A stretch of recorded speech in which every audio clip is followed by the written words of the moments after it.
Mike, Mike. Mike, Mike. 1, 2, 3. 1, 2, 3. 1, 2, 3. Mike, Mike, Mike. Mike, Mike, Mike.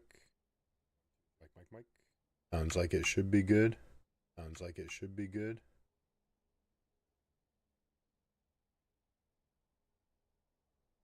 Just a second. Let me get.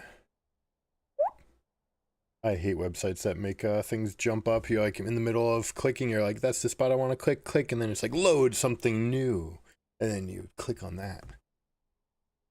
Maybe it's just me. My slow hands. All right, let's see. We got Meta Wednesday. Worlds patch 19. Review and insight. Update all. All right, there we go. Chat's live. Ready to roll. All right, so here we go. Shows up on the screen right there. Boom. Patch 1319 notes. Welcome to patch 1319. Welcome Surrealists and welcome to the Strat Chat. We're going to break down this Worlds patch, make sure that you guys have all the information so you can follow along with the World Championships. We're going to be doing a meta breakdown of what champions are going to be going in role by role, what we expect, basically like the top 10 champions that you can expect to see in each role. So stick around to the end and we'll get to that as well. In terms of balance work, we're doing a final tuning pass on several champions who've had an outsized impact on the pro scene this summer. The interesting thing is pros haven't played on like the last 4 patches. So they've made changes, but they haven't had any like verification apart from the Asia games. So it'll be interesting to see what they use to regulate that. And otherwise doing more routine balance on champions or builds whose overall power level is out of line. In other news, this patch we're introducing new ranked restrictions and ping adjustments to help tackle toxicity. Great. A new audio accessibility update for global ultimates, a brand new skin line, La Ilusión. I'm glad that they're doing this, and you know what? This is a shout out to the ever-growing Latin America North and South, just the entire Latin Americas. Welcome. I hope you guys are enjoying it. I know we have some people that have contacted about coaching from those servers. I appreciate you guys all hanging out. Y si quieren la versión en español, puedo hacerlo también.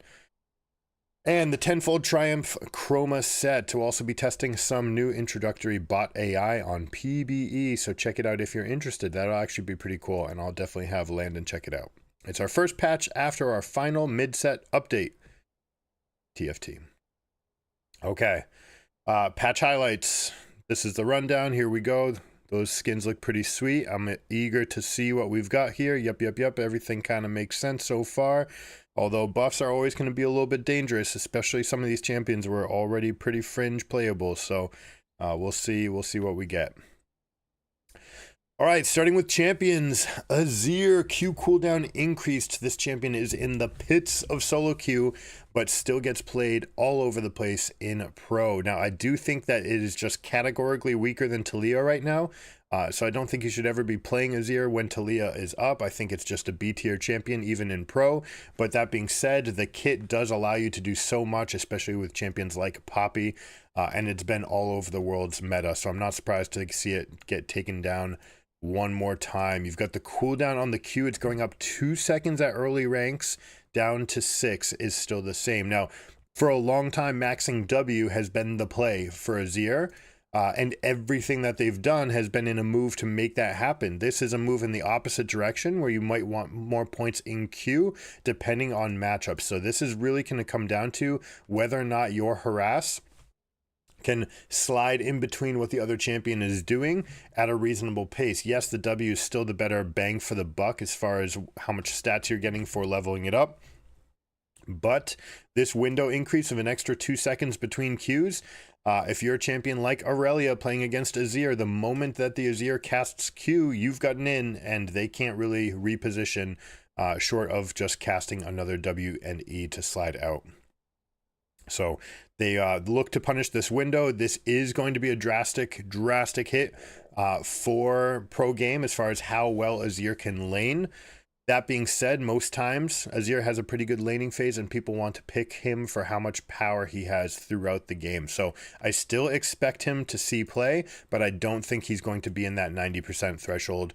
Probably one of those like 30% type mid laners. Briar.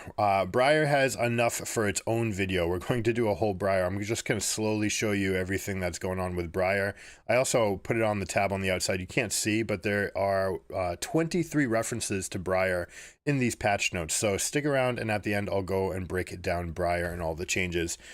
Noticeably, they didn't change the most obvious interaction that I thought was wrong, but we'll see. I don't know.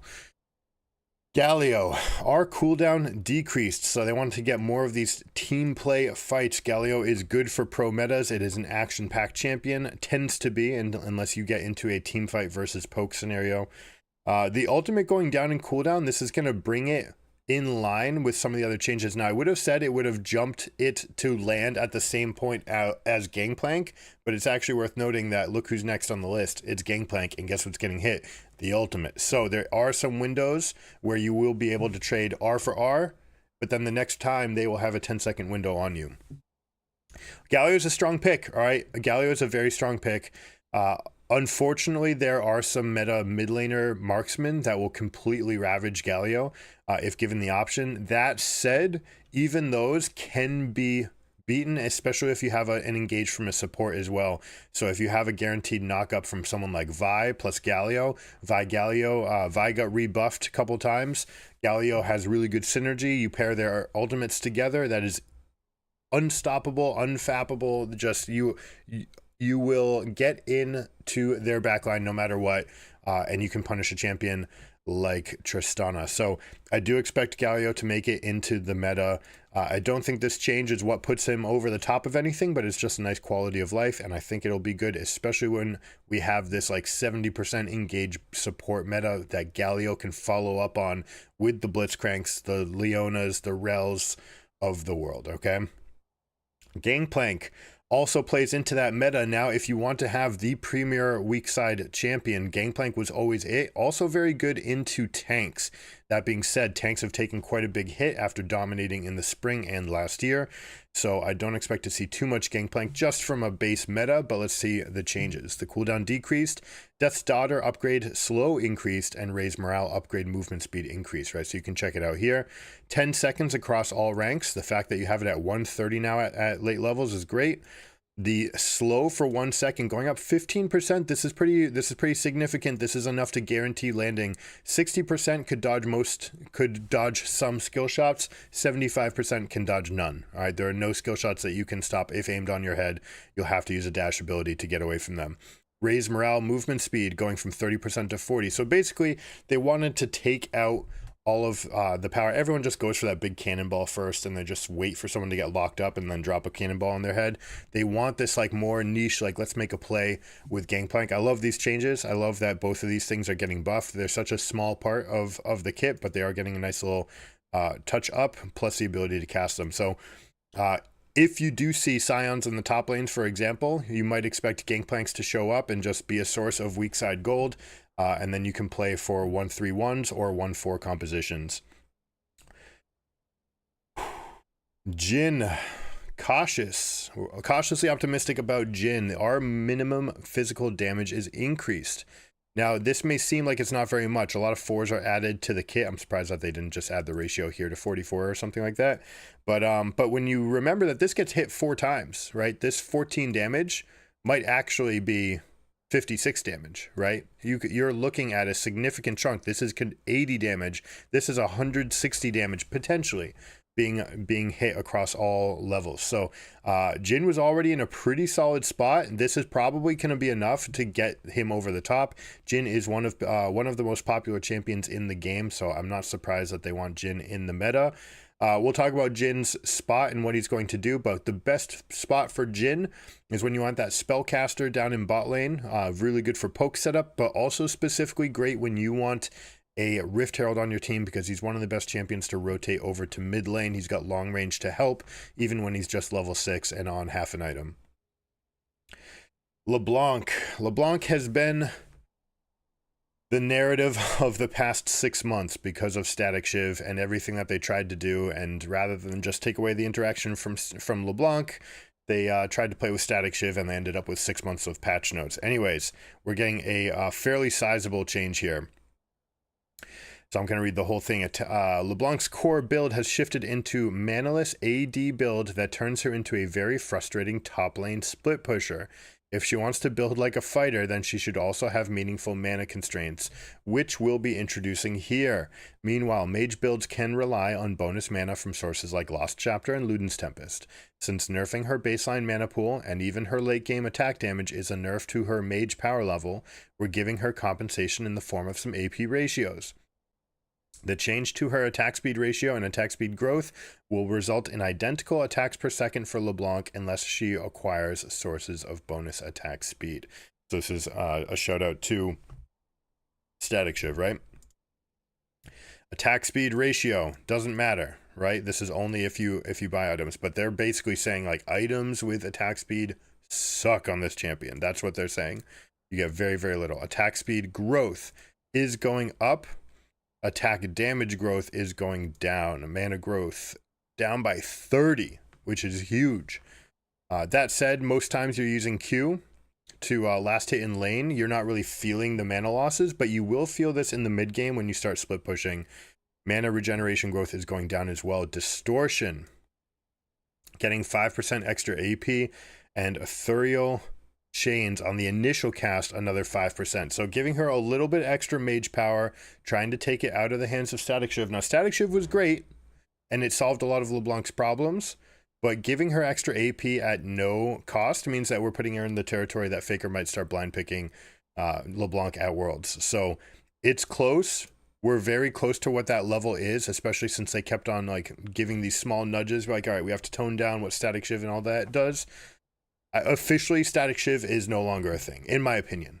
The top laner, it's fine, right? If you're going to top lane with Trinity Force and Static Shiv and you're just building for that, you're using the Lightning for poke and then Triforce for the proc and you want to get one extra hit. Like, it's interesting, and I could see it maybe showing up at Worlds, but I'm more concerned with the fact that AP buffs are just going to make this champion show up as the assassin, and her burst hasn't been checked in a while because no one's just been building 3 straight AP items like Luden's into Shadowflame into Rabadon's or Void Staff. So keep an eye on LeBlanc and her spot in the meta. One of the other champions that is good against LeBlanc has been buffed multiple times. That's Lissandra, and she'll be coming up next. But first we have Lee Sin.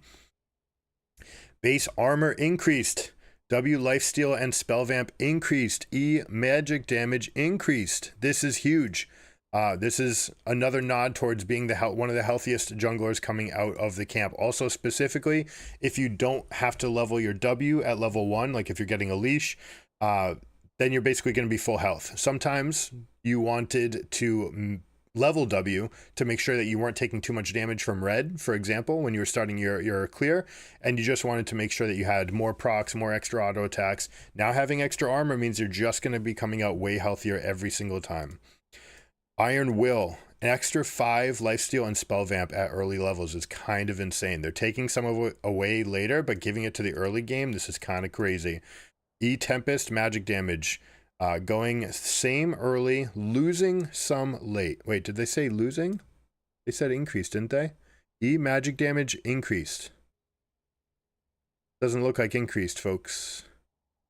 This looks like a decrease. So we're going to see whether or not this is written backwards, or whether or not it is, or whether or not this was written backwards. This will change completely what the champion is capable of. If this is written backwards and this is actually supposed to be a buff, then Lee Sin's going to be one of the highest priority champions, which makes sense. China is one of the favorites, and Lee Sin is the most popular champion in the game in China. Lissandra, W root duration increased, talking about LeBlanc counterplay. Lissandra's been on thin ice in terms of power, both in terms of solo queue and pro play. I disagree. She's been extravagantly good recently. They just haven't had time to play her that much. To increase her power as a counterpick against certain champions like LeBlanc, Fizz, and Akali, we're slightly increasing the root duration of her W. The intention is to increase her advantage against champions who need to get up close to trade while not affecting other matchups. So the root duration going up by 0.15. Okay, a 1/6 of a second on the buff. This can be the duration, the difference between getting an extra spell off, right? So getting your full QE, getting everything off during that route. The relative value of putting points in it is still going to be 0.1, and that's going to be going down, like your relative growth. 0.1 growth off of 1.25 is less than relative to 1.1. That being said, you're still going to want it in the matchups where you're dealing with these dashes. And if that's what you're getting it for, that's a huge part of the kit, and you're absolutely going to be leveling this second in those matchups. Expect Lysandra to be a huge counter pick at Worlds, especially if Akali and LeBlanc make it in. Nunu Willump, the EAP ratio increased. Now, AP Nunu, people have been having a lot of fun with it. Kesha being on the top of the list, that guy is absolutely crazy, but we love watching him play Nunu, and every time that he gets a 800 point bite into somebody. Magic damage per hit is gaining 5% AP. Now you're hitting with them 3 times, okay? And then it's cast. So this is actually a fairly significant buff. When you look at maximum total magic damage, all right, 135 is turning to 215.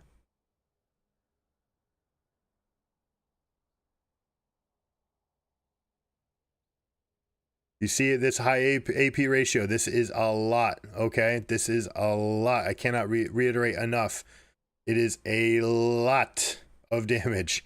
So I don't know if this makes the build for Nunu. I don't think AP Nunu is going to make it into the World's metagame, but it should be kind of fun to watch. Pyke, health growth increased, W cooldown decreased. They were talking about this champion a lot last patch. Pyke has been lurking below the surface recently and not in his usual I'm fine being underwater sense, but more like he's just not quite where we want him to be in terms of power. To give him some power back without making his damage too oppressive, we'll be increasing his mid to late game survivability. We also intend to give Pyke an alternative ability max option with W for lanes where he won't be aggressively using E as much. All right, so they're adding some scaling to W to make it an option between whether or not you want W or E. His health growth is going up by 6. This is notable because it's the only way that Pyke gains health is by getting this per level bonus. The cooldown going down by 2 seconds is fairly substantial. And does give you some reason to get that W to lurk around in these like poking matchups, less about the all-ins and more about like scouting around. That's going to give you some neat options for playing. Not only that, but it's near 100% uptime. If you go W at this low amount, and let's say you've got 80 haste, then you hover your Q, you're holding, you let go, you can W again. All right, so you're basically going to have permanent W to Q uptime. Rek'Sai, the problem child. All right, Rek'Sai, the problem child, has been hotly debated. Rek'Sai was so strong last year, and I can't believe that people didn't play it. It's been so strong all of this year, and people still didn't play it. I don't know why. This is probably finally going to be the straw that breaks her back. Let's take a delve in. Passive heal decreased, Q damage decreased, unburrow movement speed decreased, base damage increased. Rek'Sai gained a lot of power with the Stride Breaker buffs a few patches ago, so we're taking another swing at bringing her down to her power level. Instead of primarily targeting her early damage, though we are providing some small changes here, we're targeting the power level of burrowing, which high MMR players use disproportionately well, as she's not nearly as strong in other skill brackets, right? And this is where Rek'Sai is one of the number 1 Smurf champions to go down climb. You just stomp. You're just always healthier than enemy Rek'Sais. Low level Rek'Sais really need to read the entire kit and figure out all the things that she can do. Watch someone like Yanko's player and just emulate what he does. One of the best to do it. Maximum heal when burrowed, all right, is going down from 125 to 10. Increases each individual level? Okay, is 10 supposed to go up? I think they mean for this to be 10 up to something. You know, Riot's never messed up a patch note before. To be the second one in these notes alone. But I don't know exactly what they're trying to get to here. If it's just 10, then obviously this is a gargantuan nerf. Plus the 10%, this will hit the late game where you're building all the AD items. Queen's Wrath. Bonus physical damage going down by 4% of your total AD early, but you're keeping it later. Burrow. 15, 20, 25, 30. Now you don't get that same movement speed. It's lower at all ranks, and it's going to be lower where you don't have a bonus at 16. So a tremendous nerf to the bonus move speed going around here. This is a big crutch. And Unburrow, physical damage, 50, 80% bonus AD. You're getting a large amount of damage here, but this is generally what was scaled last because it only gave that extra 15. Now that it gives the extra 35 per rank, you might see some extra W points in W, but still unlikely. There's too much burst in the E and in the Q.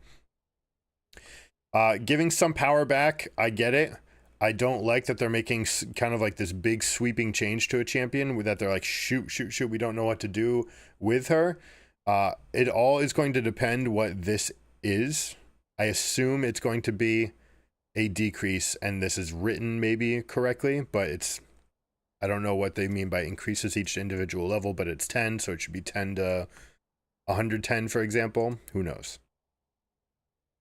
Rek'Sai will be taken down a peg. This is probably enough to keep her out of pro meta. That being said, she is the best level 3 fighter in the game, right? Right there with Xin Zhao.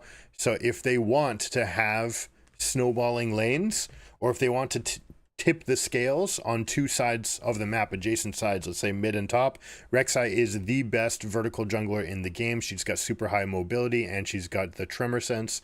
So if your team wants that, they're still going to want Rek'Sai. But these nerfs are probably enough to take her down where she's not just going to be auto pick. Renekton, base magic damage decreased. They've been moving towards Kennen being a counter pick for Renekton for a long time now. This is also going to impact matchups in your games like Teemo and Shen, right? Just champions that were pretty good against Renekton that recently just haven't been that great. Shen has its own problems, right? They took so much power out of his kit. The durability patch and the change to the minion aggro onto turret, meaning that you couldn't taunt aggro onto someone. All of those changes have made Renekton kind of just overperforming into some of those matchups. They're taking away some of the MR. This is going to open up some more counterpicking. We love games that have Kennen in them. Kennen Renekton is exciting for Worlds. Expect to see a lot of that. Or some B3 Kennen bans with the expectation of taking Renekton right away and testing to see what does someone have ready to go. It is worth noting that most of Jax's kit now deals magic damage, and this will be a substantial tip out of that matchup where Renekton, ever since Jax's have learned to build Grasp, Jax should be able to just take over this matchup now. That extra 18 damage that you're going to deal with your combo is going to matter. Syndra, Q magic damage increased. All right, she kind of needed this, a little bit of love. That being said, she was already getting played, so she's just getting 5. It just happens all game. You know, it is all game. I'm sure they're careful to not want bot lane Syndra to come back, but let's see what they say about it. Syndra is an iconic mid lane champion who has historically been stuck in pro jail. Thankfully, her update in 12.19 has given us the space to make her strong in the hands of the most players without being a pro play problem. With this newfound power budget, we'll be increasing her Q base damage slightly to help her get early lane priority, amping up a slim strategic niche amongst mages. Basically, her Q got doubled in cooldown. You couldn't spam it nearly as much. It's still one of the more spammable spells, and getting 5 damage does mean that you're going to have access to about 18 of these per recall. Okay, you can cast this about 18 times if you're killing minions and you have Dorans or you have Corrupting Potion, whatever it is. So an extra 5 damage, if you're hitting half of those, that adds up, okay? And that's going to matter in laning phase in particular.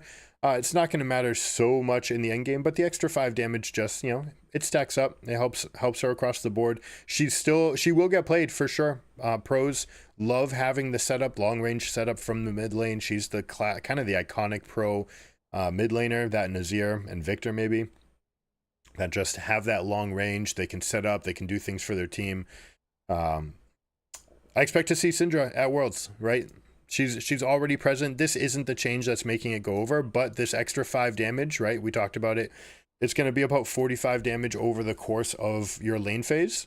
And that matters. That's meaningful, okay? That's going to allow champions like Chovy to eke out that last little advantage. Twitch, the R missile speed is increased. This is to make some of the feels bad moments where sometimes you turned on your ultimate and suddenly your attacks could miss, whereas normally attacks couldn't miss, and now they could because they were just firing, and people with really high mobility or dashes like Callista could just dodge all of them. And that felt really bad. So increasing the move speed makes it almost impossible to be dashing reactively to dodge this. You can still flash for a complete outplay, but you're probably only dodging 1 missile if you do that. Zeri, just one last little nudge to make sure she doesn't make it into a pro play. I think it's happened. They've finally buried her.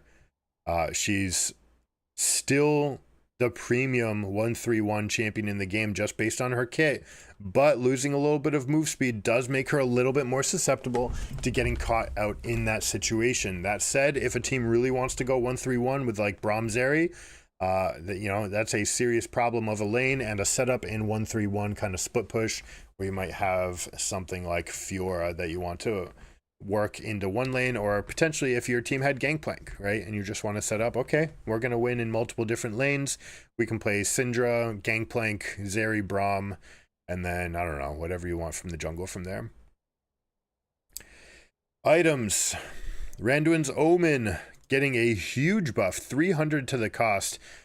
They've continuously patched this item to be better and better into the crit instances where it's good, to the point where it's super cost effective now. If the enemy team has 2 people building crit, this is the item to buy. And if those are the only 2 ADs on the team, Randuin's Omen will like blank their damage. You can just be the frontliner with just this item. The fact that it's going down by 300 means that more supports will be able to go to it. Randuin's Omen will be a major part of the meta, especially if we have Tristana mid, where we're going to have some more AD mids with any amount of critical strike.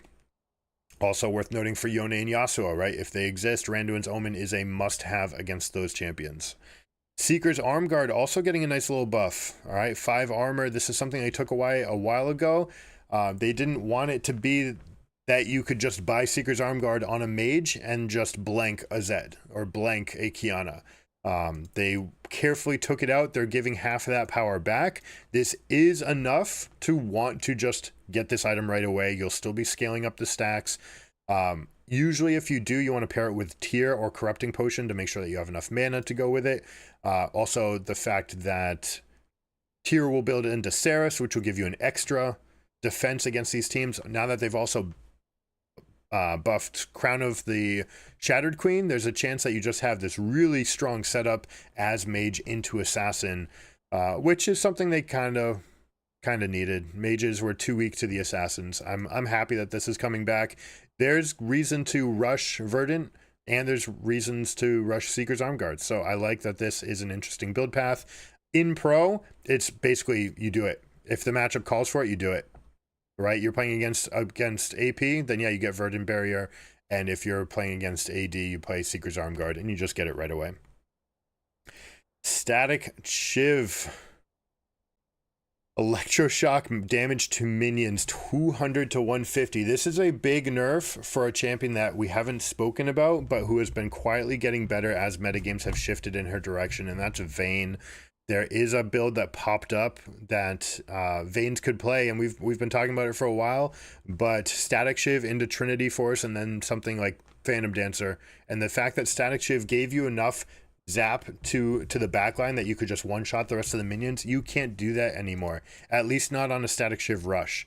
So this is a very meaningful nerf. This also basically across the board blanks all uses where you Static Shiv into whatever random spell was clearing them. So Kaisa Q will no longer work until it's upgraded. Same thing, LeBlanc W with only 1 point is not going to be enough to clear those backline minions. You're going to need more. So this is going to completely change the environment for Static Shiv to the point where I don't think it's playable anymore. There might still be some uses for it. They want to poke a little bit more.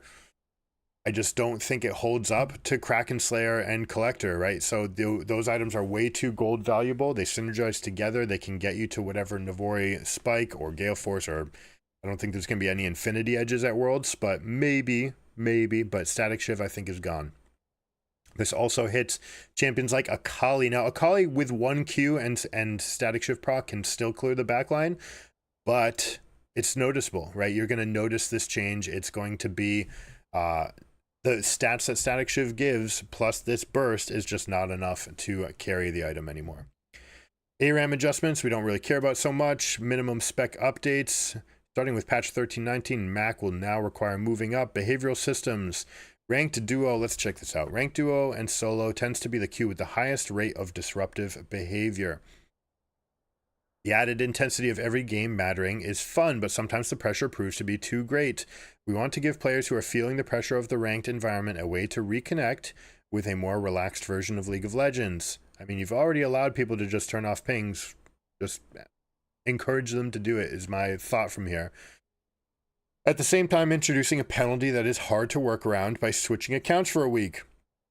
For more detailed information on ranked restrictions, check out the player support article here. You know what? We will definitely do that. Although, hey, you're supposed to open them in a new tab. Ranked restrictions. Now, when receiving penalties for disruptive behavior, you can receive ranked restrictions in addition to your other penalties. These keep you from playing ranked game modes until you clear them. So you have to go into norms to do this. To get rid of your ranked restriction, you must play 5 games of non-ranked mode. These queues include blind pick, draft pick, ARAM, and rotating game modes. This is interesting. I feel like they're trying to kill 2 birds with 1 stone to keep the player base up in these other less common. Now, normal is extremely picked, right? There's more people that play normal than there is that play ranked. But trying to push them into, you know, whether it be ARAM or rotating game modes, more people are going to go in. It's... yeah, it does solve the problem of just swapping accounts, right? And this is a step that stops people from doing that, which I finally am happy to see, because it seemed like Riot just wanted you to play on other accounts for the longest time because it helps their metrics. They're like, hey, look, we've got 130,000 people, or sorry, 1.3 million or 13 million, whatever that number is. I think the number went from 13 down to 10 million this year. As the normal concurrent player peak.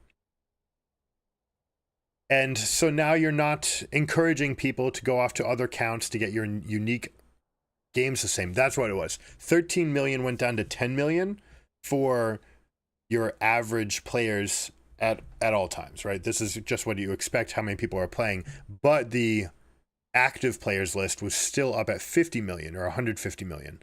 And that wasn't changing. And that was really bizarre, because it's saying like, even though you have a 30% decrease in your concurrent players, you don't have a change in your total active players. That means people are just swapping accounts, right? That's all it means. They're just changing accounts more often and going up that way. So anyways, I'm glad to see that they have a change that is not incentivizing you to have multiple accounts.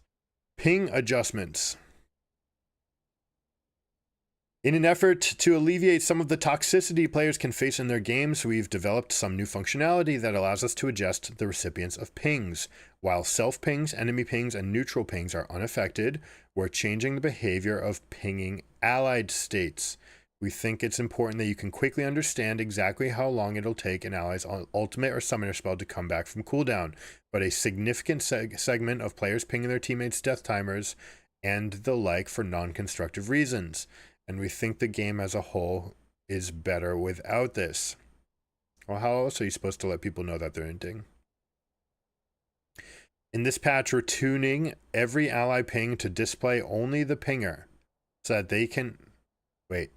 every ally ping to display only to the pinger, so that they can gather whatever information they need without abusing the feature as a means of harassing teammates. You know what's funny is that people who don't read this patch note, they're also going to continue spam pinging, but no one in the game will see it. We also have work in progress for the bait ping that is nearing completion. Good. We'll monitor player feedback and behavior to see if we need to make any updates going forward. You should most certainly will have to make updates. Pinging an allied information on the tab scoreboard and UI now only displays that information to the pinger in the chat and will be designated by self. This will be affecting the following pings. I hate this. Allied ultimate cooldown. I want to tell everybody how long my cooldown is. If I'm Shen and I ping my own cooldown, I'm not gathering information. I'm communicating this. This is just awful. This is such a nerf to people who play the game well. I wish they would just take more actions against the people, not just the accounts, but the people who are responsible for toxicity in games. This bugs me. Allied trinket slot, item slots, summoner spells, you can ping these things, but it's only going to hit you. That is so bad. This is... All right, if you're watching and you've made it this far in the video, please leave a comment and do the hashtag riot please, okay? Hashtag riot please. We're going to try to get their attention to this. This is absolutely absurd, in my opinion. That good communication is being penalized. It doesn't make sense. The following pings have not been changed and will still be displayed to your entire team. Pinging your own information on the scoreboard pings as normal to allies. Pinging neutral. Okay, so it is going to be your own ultimate. Pinging neutral and enemy information in the scoreboard. Dragon timers, summoner spells prints out as normal to allies. How about reduce it from 6 to 2? How about just that? You don't need to ping it 6 times. That's what people get upset about. They're like, the pings are going crazy. My brain's hemorrhaging. And they turn off, right? Their brain just kind of spasms and turns that part off. And they're like, no thanks, I don't want to listen to this anymore. Just make it twice so that they don't deal with that. Pinging your own character portrait prints out that value for your team. I don't know what that value is supposed to be. Anyways. Accessibility update. If a sign ults you in the jungle and you have no sound, it definitely still happens. That's funny. You can now opt into visual notifications for global sound effects. Sign ultimate. That's interesting. So you can get a visual. I think it's just going to be the pop-up that'll come right here on the screen that is like, this is happening, just like a player has died. That's what I assume they're talking about. This notification will be off by default, so you can turn that on. Intro bot PBE test. It is intro bot level though, so they're probably just not going to fight back very much. Bug fixes and quality of life changes. The amount of times that Briar is on this list is crazy. You should take a peek, especially if you're a Briar player, to all of these changes and look for your champion, because this is a fairly exhaustive list. Hopefully they're just trying to get everything cleaned up for Worlds. Upcoming skins and chromas: La Ilusión, Nilali, Renata, Kiana, and Ziggs. Oh, also we've got Draven and Nar. And Prestige Ilusión Renata Glass. Interesting. She is not a very popular champion, so I'm surprised that they're going for a Prestige skin for her, but we'll see how that goes. Anyways, that is done. It is now time to go here. We're going to go lane by lane. So we've already started. We might have to change our scope here. Let's go this way.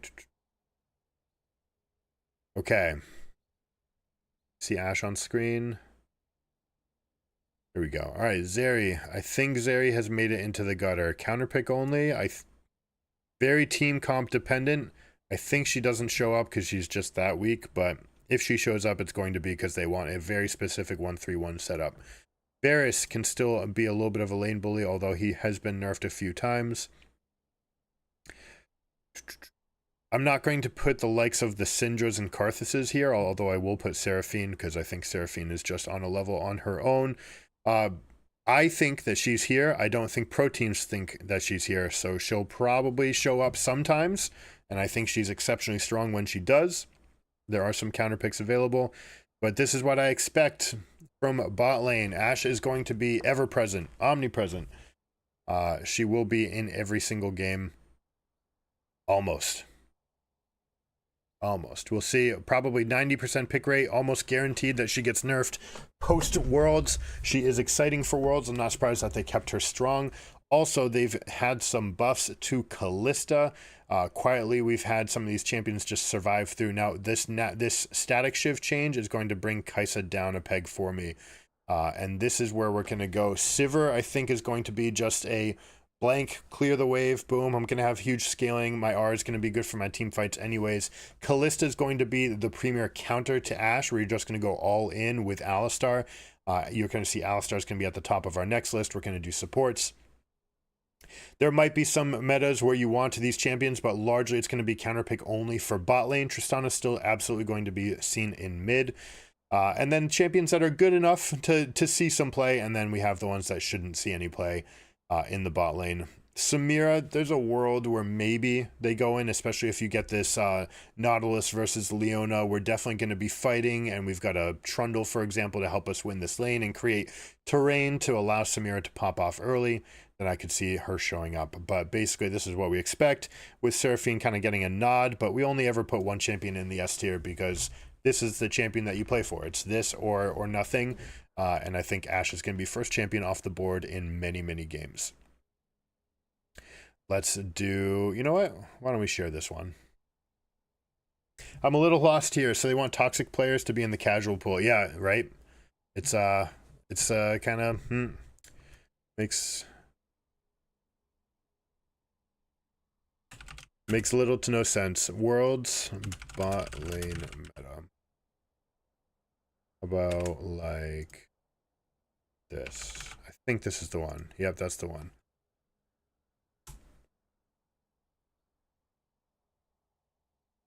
Sure.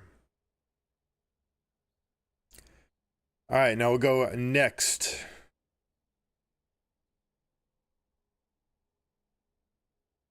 Oh, no, no.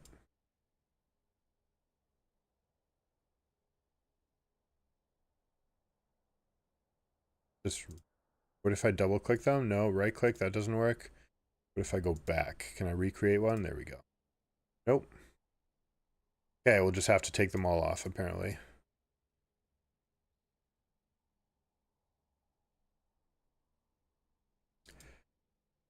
All right, support. By the way, I put Senna on this list not as an actual AD carry, but there is accessibility to a Tahm Kench sort of lane, especially if you see a Braum type in the bottom and you just want to fight him out. As actual supports, Senna does not make the cut. All right, here we go. All the champions are there. Seraphine, no, you're not going to get played. I guess we have to counter there as well. Alistar is the S tier, almost definitely. Amumu, probably not getting played. If he does, I would love to see it specifically with Kai'Sa. That is something, for some reason, last year Worlds, they kept on playing it with Misfortune, even though Kai'Sa was strong. Amumu Kai'Sa is exceptionally strong. All of her big burst comes from layering CC and extra magic damage, and Amumu does both those things. So I would love to see that combination there.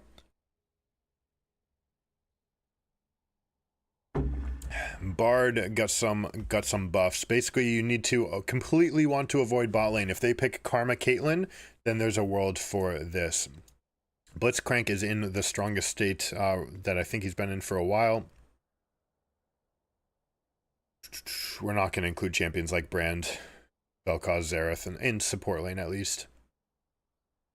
All right, who do we have? What's next? Skipping Cho, Fiddle, like random things that don't see like play. We're just gonna get rid of it. Ivern could get played, although Ivern, we're gonna keep it for the jungle tier. Janna is just not strong enough, and this is going to be an engage support meta. So most of these enchanters are just not going to make the cut. Jarvan, I think, is good enough. I think we're going to get counterpick only from Karma again, when you just have to win the lane and play through that. Leona will be present for sure. Lulu. Yeah, Lulu is the one that's going to make it out of the enchanters, because she's good enough with Kog'Maw and Aphelios, who are strong enough to actually make it into this environment.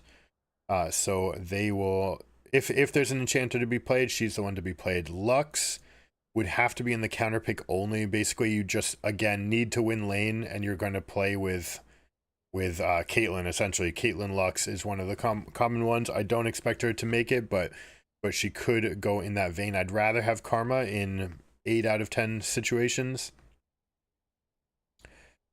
No. Milio could easily make it. Emilio's going to be strong enough. They did take his power down. He's no longer the behemoth that he was with Lucian. That's a long time in the past. But Emilio would have been the #1 picked champion in Worlds last year if he were available.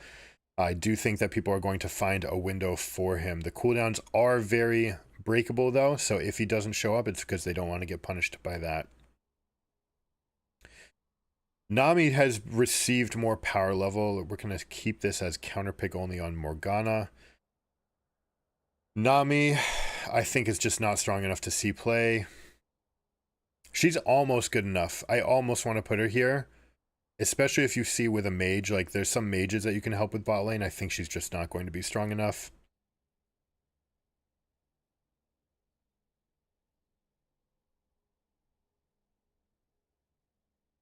All right, Rel, however, we'll see plenty of play. Renata, counterpick only. Going to be for big jungle skirmish. If your team has Ornn Lissandra, then you might find Renata, and they're just going to say, I dare you to fight over a pit, and let's see what you got. Soraka is strong enough and is a lane bully, especially if you're going to play against someone like Emilio and you just want to take it to them. Rakan, absolutely going to be strong enough. Leona should just be in this tier, which means Nautilus. Did I skip over Nautilus? I did. And for the reason that these are meta, I expect there to not be that much Blitzcrank. But if these guys get banned out, that's where you're going to see Blitzcrank show up if they absolutely want that as part of their kit. Pyke will not make it into Worlds, not as a support at least. We're not going to include champions like Pantheon. There's a world where Shen could exist. I'm going to put Sona here as the other like playable champion, and especially Sona Seraphine is such a good lane that I have to put it in the B tier by itself. But it's basically, I could put it in C because you only play it with one other champion in like 90% of cases.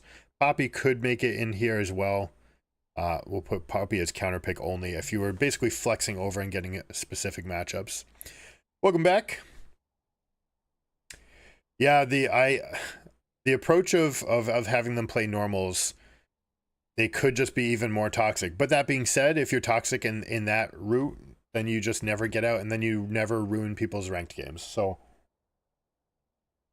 also, they have shown that people are much less toxic in norm games. People are more likely to just be like, forget it, no big deal.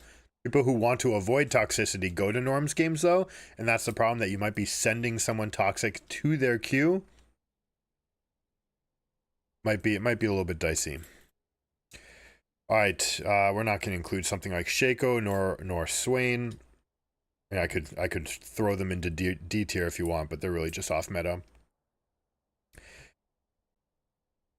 Tom Kench is certainly strong enough. Very, very few pairings that you want, but basically if you're trying to play Senna, this is kind of in the Sona boat that there's only one champion that you want to pair with it, but if you do, it is strong. Taric is actually quite strong right now, and Taric jungle has not been explored, but Taric is a flexible pick, and you've seen Dangerous Boy, ADY, Addy has made it to rank 1. He's a Taric main, and this champion has just been going crazy. He plays it in 3 different roles, and they're all just wonderful, especially the jungle. The jungle changes for Taric were very, very kind. And basically, he's always full health, he's always full mana, and he can fly through the jungle, and clear speed is great because he doesn't need to worry about the AoE. Thresh is just always going to be good enough here. Trundle, we're not going to include champions like Trundle, nor Veigar, no Vel'Koz. Nothing in that ilk, not even Xerath. Yuumi will throw into D tier. Zillion also into D tier. You just lose the lane too hard when you play Zillion. Zyra will be the one champion that can make it up from this pool. Also potentially flexible into the jungle. So I expect that you might see a Zyra like Caitlyn as part of a draft. And then you see enemy team go, okay, we have to abandon bot lane because we cannot win through Zyra Caitlyn, and then have Zyra actually make it into the jungle, and then they can play for more scaling from bot lane, something like that. Is potential. So here we go. There's your support meta picks. Have we forgotten anybody? If so, you gotta let us know. But I think we're good. I think we're good. All right.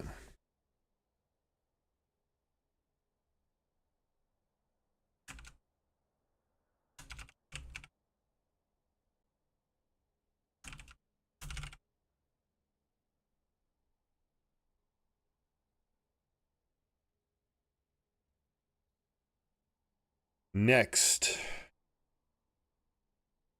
I would love, can I just reset this? I would love to be able to just reset this.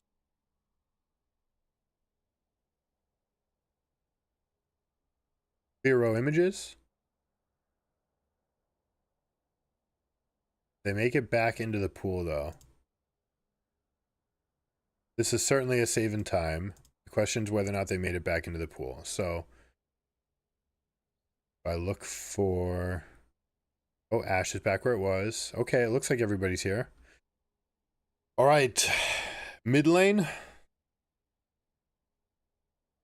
Yeah, I'm people playing from behind. It's true. It's true. Let's see. Let's go into the jungle. Briar's not going to exist. She's not available to play. Are we going to consider off-meta junglers? Well, Belveth is definitely going to be there. Briar is non-existent, cannot be played. I don't think we're going to include champions like Darius, Mundo, Cho'Gath, even though their clear speed could be insane. And Darius, for example, I think I have to put him up here. The cases where he's great, specifically into champions like Briar, all right, we're going to use Briar as an example. If Briar were on the enemy team and you know that they're going to be forcing fights into you, then you can play something like Darius and say, I know you're coming into me, and Darius just excels in that situation. So I think that they're going to be some cases for that. Elise is going to be, well, if Renekton Elise shows up, it could be a huge part of the meta. Diana, do we even put her in counter pick only? Like in solo queue, these are huge stompers. I don't think they're going to make it into pro. Evelyn most certainly should not. Although she is stronger than she's ever been. If you're an Evelyn main, you're probably reaping some rewards still from that. I don't expect to see much Gragas, but if we do, it's going to be complete for counter. Gwen is strong enough, and if you wanted the carry to be here, but again, we're going to put her in C, which is usually like counter pick territory. Hecarim, I just don't think is strong enough. He's been nerfed enough times. Graves, if you want an AD carry from the jungle position, will always be present. Karthus is the premier for AP carry, right? So again, if you just want damage from the roll, Kha'Zix, I don't think is strong enough. Has been nerfed too many times. But that said, the W upgrade is still going to be good enough. Kindred is definitely not good. Yeah, we're going to put Kha'Zix here. They might show up. Kayn should never show up, especially with Briar not being around. Lee Sin is jumping to the top, near the top of the list. This is something that's by design. Maokai, I think is going to get played. I don't think it's going to be very good. So where should I put it? I think I'm going to put it in D tier and let people who play it lose the game. I think that's the most likely case of what happens with these junglers. Nunu, never going to see. Nocturne, we could.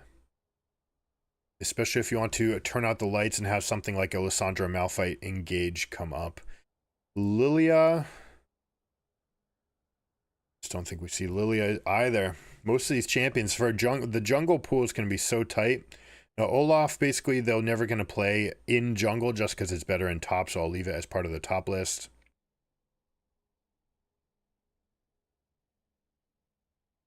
Pantheon, similar story. It's just always going to show up elsewhere. Rammus, counterpick only, but a very good counterpick when you're there. Rek'Sai has been nerfed enough. There's no way pros play her. If they haven't been already playing her and she got nerfed, there's no way they play her. They've missed the window for sure. Should have been getting played plenty, but it's not. It's just not there. Not on the cards now. Rumble in the jungle. The Rumble took a huge hit to jungling. Shaco will never show up either. Shyvana will never show up.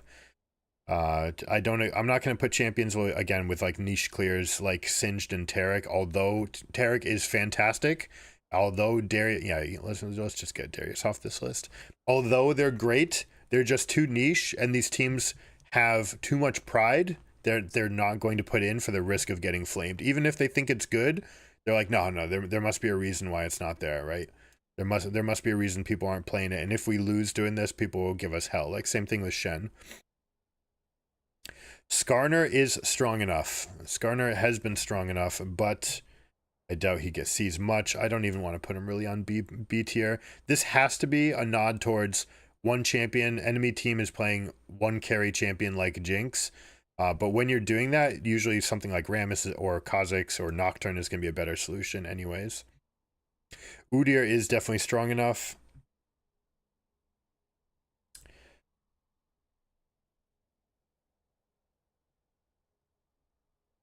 People are already super pissy about failing surrender votes, and this change probably makes my life worse. Yeah, maybe. They might snap surrender. Also, they might try to speed clear their normal games by FFing at 15 minutes.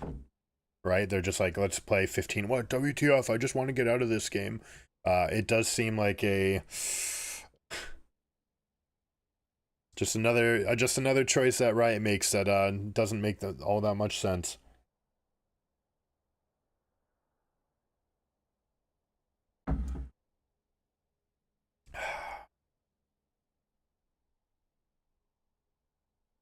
Sejuani definitely gets picked, especially if something like a Kali makes it into meta. I don't expect to see like Scions again. It's one of those things, like, doesn't mean that they're not good. Some of them are not good. Like, for example, Wukong has been statted out. I do not want that champion showing up at all. But someone like Vi has been given stats back because it's a little more exciting. They want cease and desist. They want this champion to be part of the meta because it's exciting. Xin Zhao, also early game champion, to try to snowball side lanes. Viego. I do expect to see Viego if they want to add a carry to their team. I don't think he's particularly great. But if you have a sort of team that's geared around resets, like if you have Jinx as a carry and Viego, and you're looking for upfront damage, whatever source, let's say Talia, Nautilus, and Volibear, for example, and you're just like, we're all with the upfront, we've got everything to like splash out damage and kind of get in there, make the fight happen and start, but we need you guys to sign off and like carry the game, then you could see some Viegos making it into comps. I don't expect to see champions like Mordekaiser in the jungle, nor Yorick, despite how good we know it to be. Volibear could make it. Volibear is going to be part of the meta, all right? Volibear has gotten enough consecutive buffs that they're going to be present for sure. Rel is also absolutely going to be here, probably all the way up here. Amumu won't be, but should. So I'm going to put him where he belongs, which is in B. Turns on fantastic synergies, right? It unleashes champions like Syndra. Even if they buy MR, they can't stop you from dealing extra true damage, right? 10% from the passive with champions like Syndra or Vladimir if you want to get that access in your game. Here's all the supports. Okay, this is where they all ended up. And that should be my list. You know, I'm going to put Tarek here because, again, he deserves to be here. And same thing, Darius. They deserve it. I'm just putting him up there. Think that's it. Briar is disabled, so we don't need to worry about her. If we're being thorough, I guess we could take like all of these edge case junglers and kick them all out. Jax could even be flexed in, although again, I don't expect it to happen. Pantheon, no, Pantheon gets played enough. Rumble in the jungle, I don't even expect that to be a consideration. Scion could be, especially if you wanted to just like over tank them, go over the top. The clear is fine, so we'll put it here. Shen I think is actually best here. Ever since they took the power out of his Q, I think this is a big part of where he can go. Also, the changes to the jungle have made him exceptional. So I'll put Shen here. I don't think it gets discovered, but we want to be on the record if it does go well. We want to have the Shens and the Dariuses of the world already on our meta list. And that should about cover it. You know what? Sorry.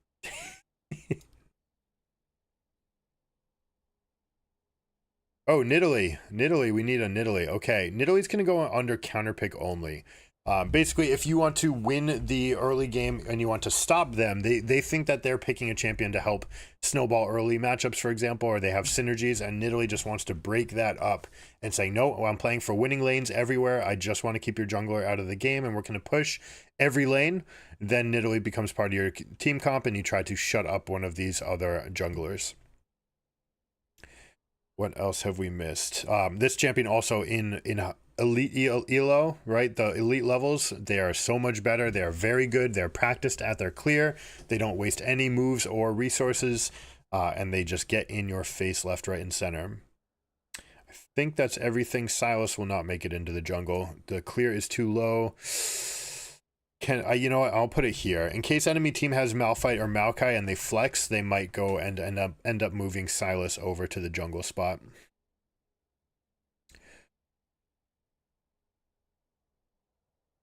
I feel like I'm putting too many champions in if I include the likes of Singed and Shen, but they have to be there. They're good enough.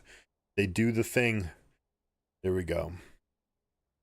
Right, that plus the group that flames those who play it out will get larger. Right, yeah, and they're going to be like, well, WTF, like, why aren't we just playing? And then they should get more detrimental behavior. But that being said, if they then are bad, hopefully the penalty becomes even steeper. But then it might just be this worst thing, and they're just like, whatever, I'm in this, like, caustic toilet, and they're just going to flush every single time. I don't know. All right, share.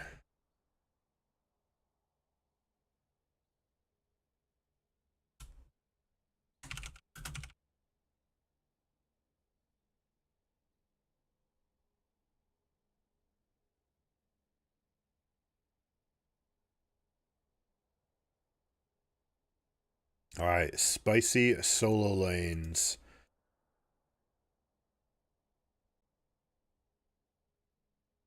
All right, we go to mid. Ahri is going to get picked. You know, I'm tempted to put her all the way down here because frankly, she's just not strong enough. There are things that she does. Everything she does is fine, but I don't think she's good. There's nothing that she's particularly good at that's better than anyone. She's going to get played, and she's going to get played especially when they don't know, because for the past 18 months, Ahri's been good. So they're going to say, you know, I'm really comfortable on Ahri. I'm good with her thing. So I'm going to put her in C as a draft fail. That it's just like, all right, we don't know what else to pick, so we're going to pick Ahri, but I'm going to put her way down here. Aurelion Sol should not see any cases. Azir is going to get picked still if they want that scaling. He's just not going to be particularly great at it. Cassiopeia is one of these champions. Almost want to put it in S tier because of how incredibly strong she is. Akali is one of these champions that could get picked into the Azir types. Anivia will not get picked, even though I do think that she has play in some scenarios. She's sort of at odds with what the meta is, right? Especially when bot laners rotate to mid lane. Anivia's kind of shtick is like, I'm immovable. I can control this entire lane without you ever pressing anything. That said, like, that's against the mid lane swapping meta, right? So which one do you do? Is it with Vayne? If you pick Vayne, I mean, I could put her here with the idea that you could pick Vayne, and both of these champions are good into the same sort of thing. If they have big hulky juggernauts, which might be a big part of the meta, where you have like engaged support and juggernaut top, then Anivia is fantastic and Vayne is fantastic, and they're fantastic together. Not only that, but Anivia can hold down the fort while Vayne side lanes until she gets 2 items, which is where she really wants to be. So I'll put Anivia here as a comp for Vayne, and what she's really trying to do, which, you know, I'm realizing that these posts that I'm putting out, they don't have any of this context for where some of the champions are showing up, but they'll have to tune in, I guess. Mid lane, there's never going to be a world where we get something like Cho'Gath here. Galio Gangplank, though. Gangplank counterpick only. Galio has to be... Well, Galio's can be better than counterpick only, because you can put different situations in for him. Fizz is great in solo queue. I think there's worlds for it. Aurelia's going to be counterpick only if you see Azir types that you want to beat and you want to do it with a fighter. That being said, she's got so many pronounced weaknesses that she probably doesn't make it here. Counterpick only on Kassadin, but I'm going to put him at number 1 on the counter pick list, because if you do get the right game for Kassadin, it's usually GG. LeBlanc, just going up in our own tier. Renekton's going to be counter pick for champions like Yasuo. Although if you suspect that they are playing Renekton mid, something like Tristana got much better with her recent changes, where she lost MR but gained armor. She'll be fine there. Kiana will not get picked. Lissandra, I think, is going to be everywhere, almost to this tier. Rumble could make it into mid lane easily. Lucian as well.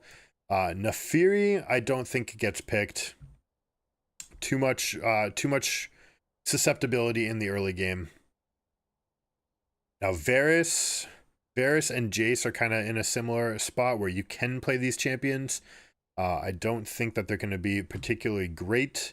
There's been too many hits to the AP build on Varus. I think we're just going to have to shove them down here. Now Kog'Maw, I'm going to put counter pick as, again, artillery. And this is sort of like where the Vel'Koz and Xerath are going to go as well. I kind of just want to grab them. But you know what? Everyone's moved because of where they're at. Xerath, Kog'Maw. We're putting all 3 of these guys together. Cassante does not have the stats anymore to be here. We're not going to include Brand or the Garens. Like, the worlds where you'd pick Garens are against like the Akalis and Fizzes of the world. But I don't think that they're going to have the presence for you to want to pick Garen ever. Kennen could get played here. Lucian, bad counter pick. But I mean, like, if they pick Kassadin, for example, thinking like, hey, you've got no mage on your team, you need to build AP, I'm going to grab Kassadin because it's going to be a free lane in the mid lane. You can be like, all right, I doubled down on that. Tristana's banned, but I'll play Lucian. That sort of world could exist. Rise is definitely strong enough. Nico is definitely strong enough.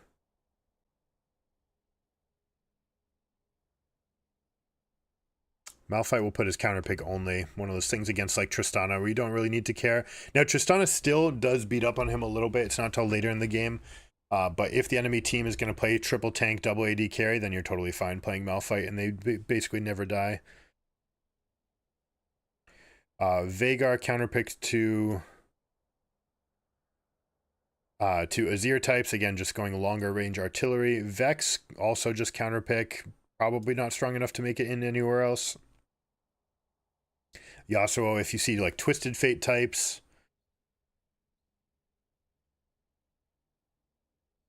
Syndra is going to be strong enough. Swain also counterpick, again same sort of world. If you need a mage but their team is diving into you and you just want something that can handle that, then absolutely can go here. A lot of quality of life changes to mages have been coming out, so I'm actually pretty excited to put a bunch of mages onto this list.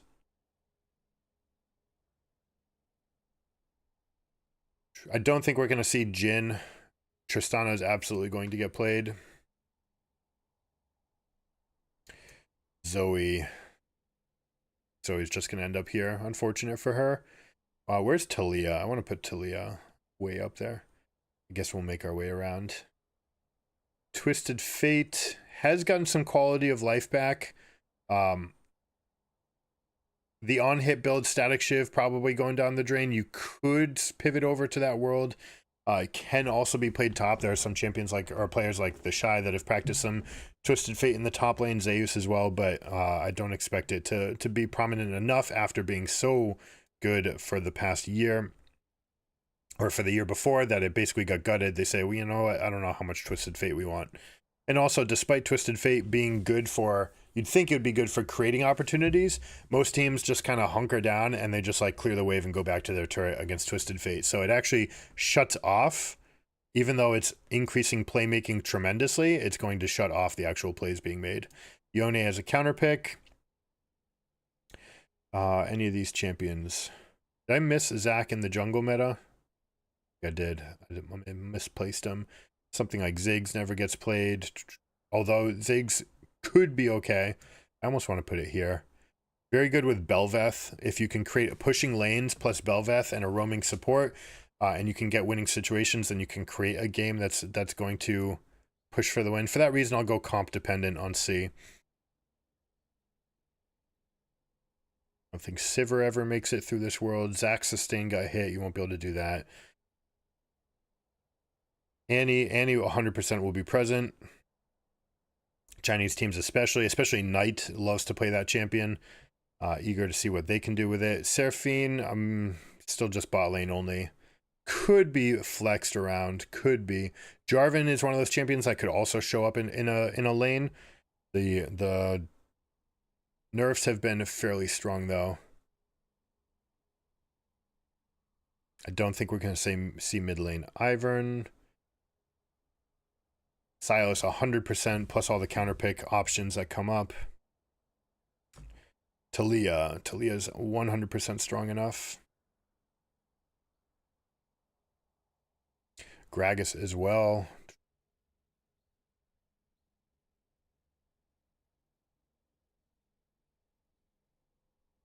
We're never going to see something like Diana from mid. You could see something like an immovable object. I don't think I need to include all the tanks here, because if they wanted it, they'll just say like, all right, counter pick, you know, just for the immovable object. Mid lane, is this what I'm seeing? No S tier. Is there a champion that's going to be that good above everything else? I don't think so. I don't think so. If it would be anything, I would expect it to be Lissandra, but like, I don't think you're just picking Lissandra blank into everything. But most of the matchups around the game do favor Lissandra. I think she's going to be very good here. I don't think that there's going to be an auto like first pick a mid laner anywhere. It's too easy to get too much value elsewhere.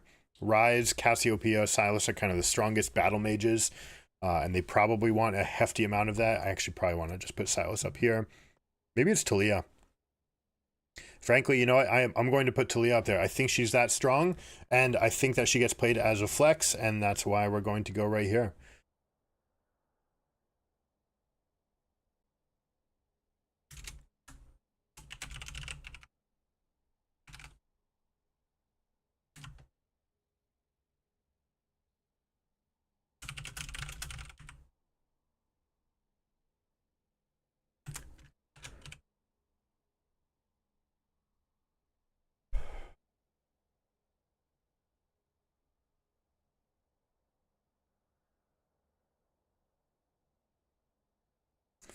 All right, and that leaves us with top, huh?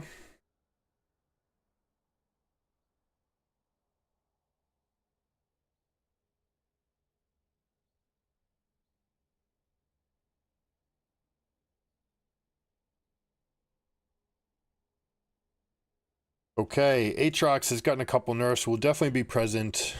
I guess I left Akshan out. I just don't think he's going to show up anywhere. Camille, I think, is strong enough these days. Cho'Gath would have to be a counter to other tanks, too exploitable. Fiora we're also going to put in the counter pick territory. Garen will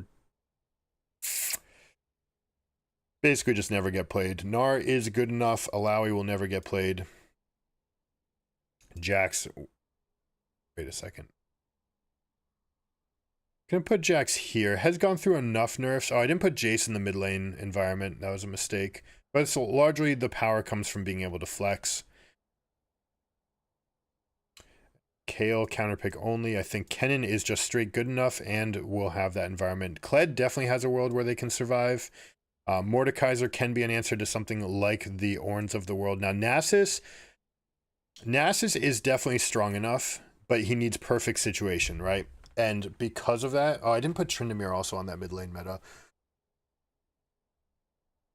There are worlds where Nasus can survive. The problem is you need so long to make it happen. Tryndamere will definitely be present. Yorick will not. Urgot should be good enough and is definitely strong enough. Riven will just not be present. Olaf is going to be maybe even the number one here. Set should be counterpick. Where you're trying to win through that lane. You're trying to counter an enemy team if they have like a Fiora. If they're trying to get any amount of carry from the top lane, you can put Set up there and kind of take them away from it. Alistar can be played against Jax. And it can be flexed, but I think it's so much better in support that I'm not even going to consider it up here. Same thing like Tom Kench is pretty similar to that. Quinn should not make it to Worlds. Teemo will not make it to Worlds. Vayne, I'm probably don't even need to put it up here, but we're going to put the two most popular AD carries that go top lane. Get him out. Nautilus could get played. And I probably could have put this mid as well. We're going to put it here. It's not going to be strong enough. It does everything like kind of okay, but nothing great. Sejuani's in a similar boat. The tanks have just been hit a little bit too hard.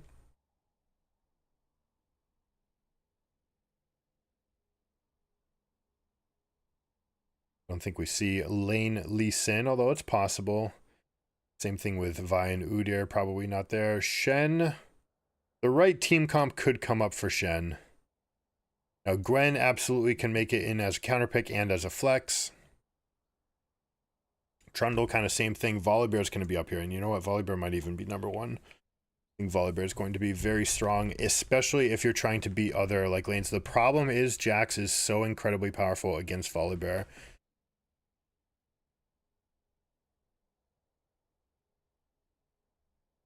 Darius, counter pick only. Sion is strong enough just as a tank. Mundo.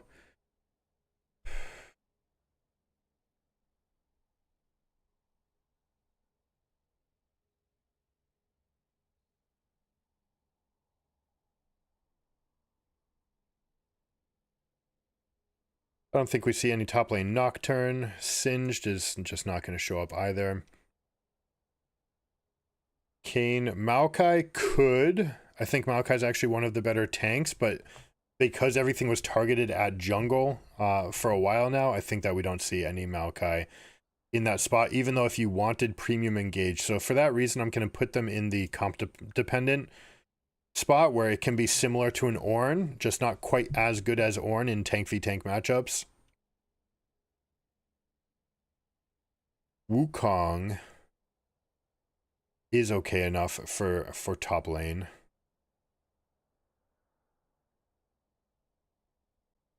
Something like Lilia, no. Pantheon. Pantheon, again, it's going to be counter pick. Something like Kennen gets picked, and you just want to be able to jump on the Kennen and kill on cooldown or roam into other lanes. Could see Cassiopeia, Victor, like these types, but we're not going to put them on top. Rumble is a huge part of the top lane meta. Ryze could be flex picked, and for that reason, I could put them on this list. Gragas, also another counter pick into like Renekton types, probably just good enough to be here. Sylas will not make it in. Malphite will be counter pick only. You also need to make sure that Sylas is banned before you pick that champion. Kali should not make it in the top lane. Gangplank is also counter pick only, but is very good into those counter picks. So maybe we put them very high up on this list, on the C part. And Vladimir is just not going to get played. Cassante. Now, Cassante will always get played. I don't think that he's particularly good, and I think they're just going to put him. I'll put him at the bottom of B because teams are still going to play him. They maximize. They get every little bit out of this champion. That said, I think that the stat hits have been enough where he's going to get outclassed by some of these other ones. So who is going to be the cream of the crop here? Who's going to make it to the top? I mean, Jax might still just be the guy that everything revolves around. And everything might just go through Jax, right? You don't want to play Ornn into Jax or Volibear, not even Olaf to an extent. And even Kennen is afraid of the jump. Only Rumble is going to be strong enough here. And Jace, I'm going to put at the back of this list because it's not so much about the strength. It's more about being able to flex into mid lane. Gwen should just be like strongest counter pick. Do we put Jax as the S still up here? Dude, I feel bad. I haven't even put like Aurelia onto this list. I didn't put Aurelia anywhere. No, I put her in mid counter picks. Jax Nutso? Yeah. Yeah, Aurelia's D tier for sure. I don't even think I need to put. Well, see, I mean, she would be counter pick, so I have to put her where she belongs, and that would be counter pick. And I have to find wherever I put her. There she is. She's going to be counterpicked to Gnar. Basically, they blind pick Gnar. You probably see Camille first.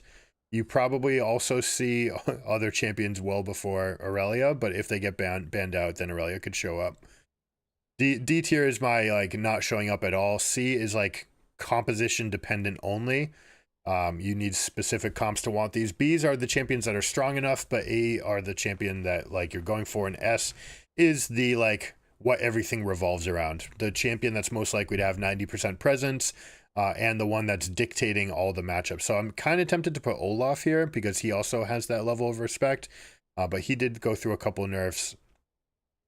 People might be a little bit more afraid. I think Jax is still the king of top lane. I think pros draft too much crowd control and their comps are too well rounded for her to be stronger than any other options. Yeah, it's true. It's just you need to have the right spot, right? Enemy team picks multiple AD carries, let's say, and Aurelia is really good at getting onto and killing them. That might be the situation, especially, let's say a Vayne top makes it. You're just like, all right, I'm just like get on top of the Vayne, wait to cast E until she dashes, and use her destination as a spot. But like that's it's so tight. The window's so tight they'd probably just go somewhere else. Yeah, I mean Vayne is going to be fine in the first like 5 levels. She'll also be fine later in the game, but she cannot survive to any amount of crowd control, and Aurelia can just get on top of her, and then you use some sort of guaranteed lockup from the jungle. Yeah, if you miss anything, you definitely lose, for sure. All right, we do this one. That's it.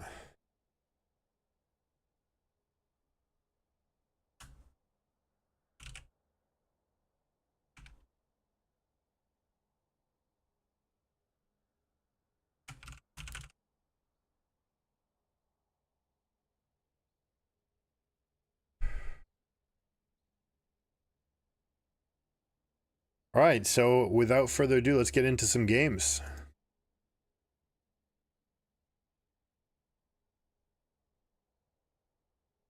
Oh, I did want that, didn't I?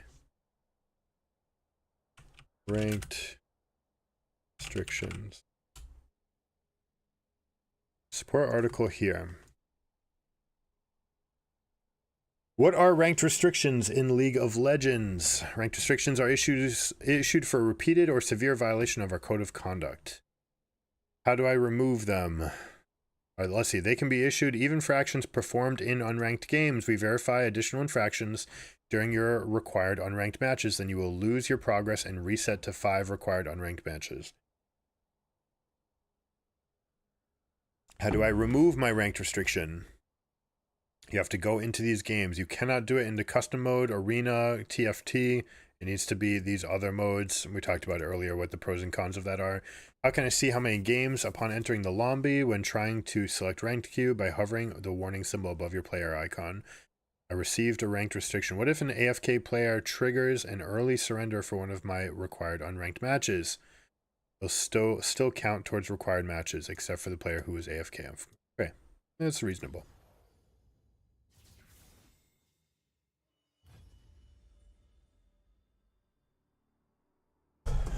All right, so do we put these meta champions to the test? Do I just play Ivern?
We have Lee Sin. Alright, they want to fly in. We want to siege. We've got a set to beat up on this guy. Our long range is already going to be really good. We want to have more middle power. Ivern's just very, very good here. They've got a good split on damage. Shielding would be okay. Ram is not going to be that great. Any reason to go someone else? I could go Trundle and just kind of beat him up. We're going to go with Trundle.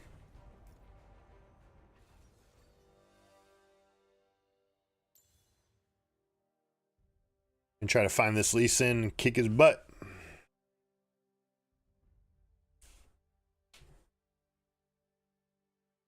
Now wait a second. This is gonna be a Teemo support. All right, it looks like Teemo support. Actually, Teemo's very good against Trundle. I'm not the best choice in the world. I can't do anything, and I can brick spells into his ability. Also, I don't have a great target. I guess Darius, if we're charging into each other.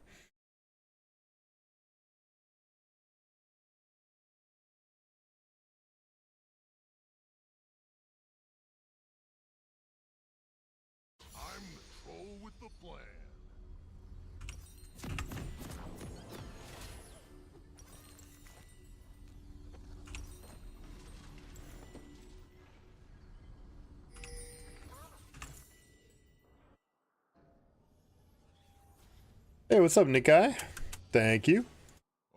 Welcome to hang out if you want.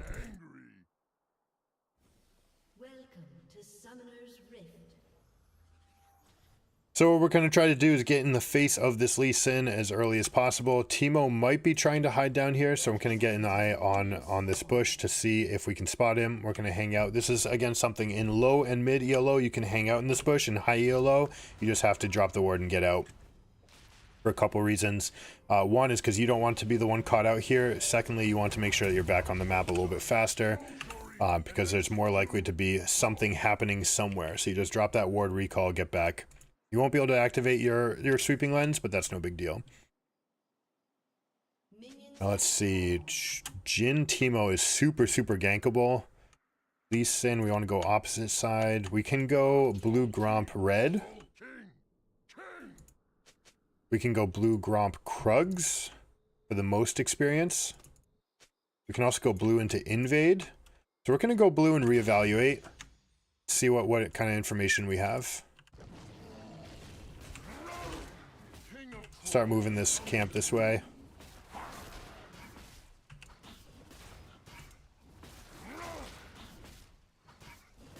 Alright, so they are leashing. So I could actually find the Lee Sin and actually just go fight him at his red now.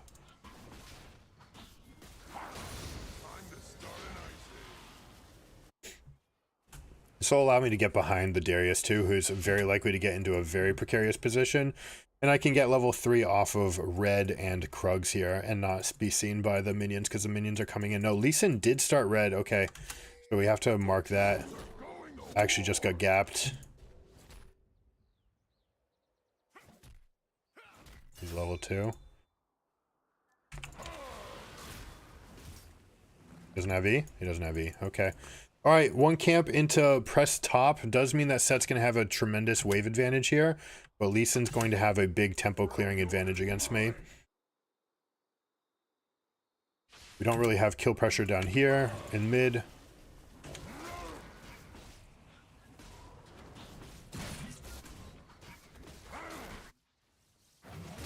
Set is correctly zoning him off here. There's the Lee Sin. Do we turn on this? He's level 3. This is so bad for us. Unless we can find Lee Sin. Oh, you got to just flash that. We don't even win this fight, level 3. Okay, we're getting gapped a little bit here. I'm not ugly, but they're about to be.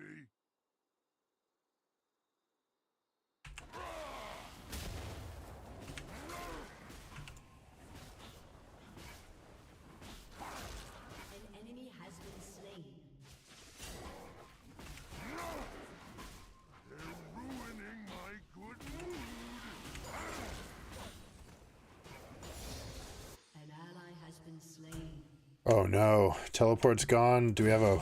Alright, at least it's coming back to him.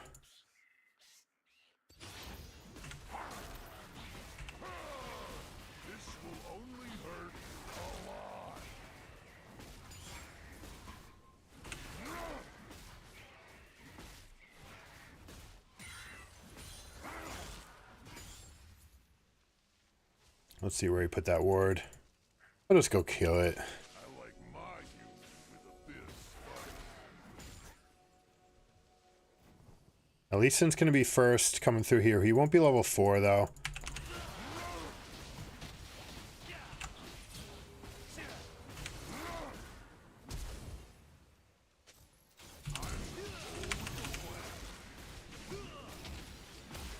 I don't know why I expected Malzahar to do more there. That was kind of foolish of me. And we're playing against Tion, so we were doomed anyways. Oh, they look angry.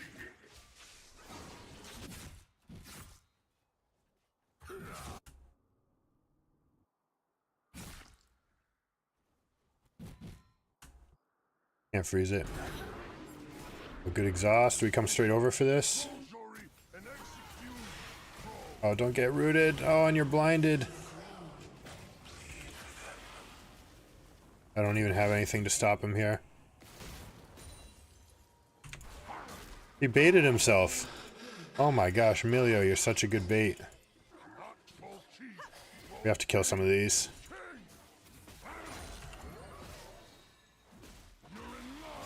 There you go.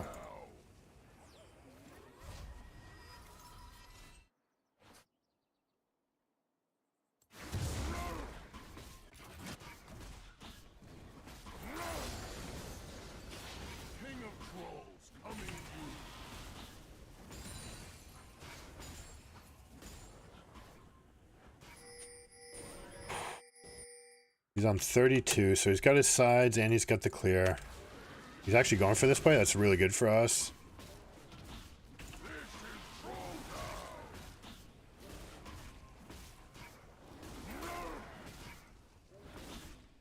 Time to start an ice age.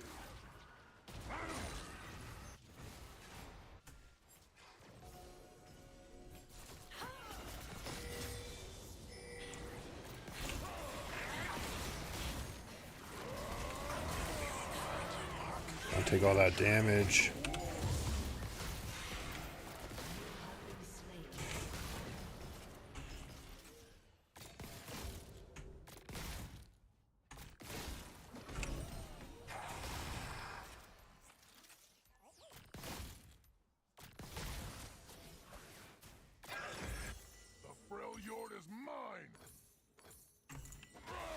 Alright, inauspicious beginnings.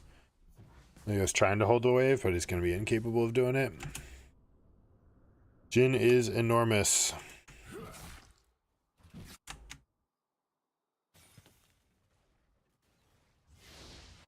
I'm not ugly, but they're about to be.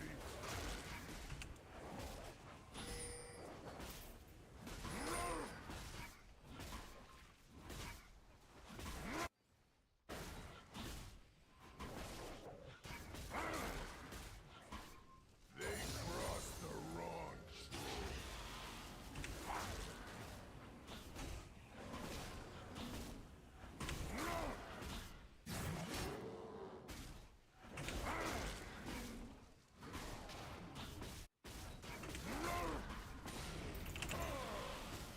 Tonight, I'm feeling greedy.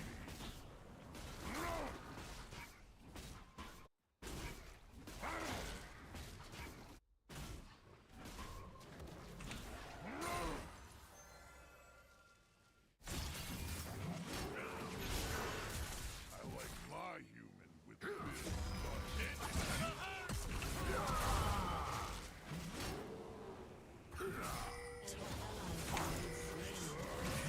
Oh, I'm just dead.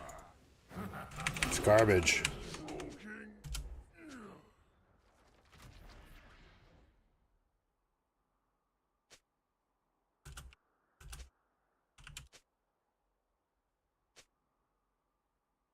I'm the troll with the plan. This is troll. Alright, well, our path definitely got us buried in trouble here. Malzahar can roam bot. We're going to play through this. We're going to mute this guy so he has some time to chill. Lee Sin is gapping us, confirmed.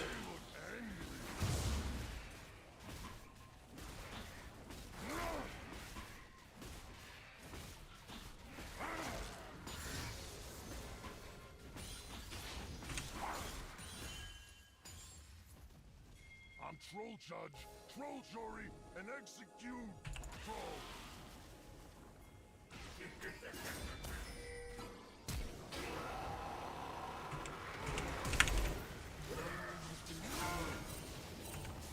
It's not enough. You're in my kingdom now.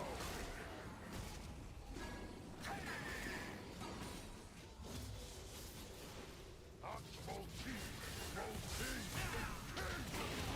Has been slain.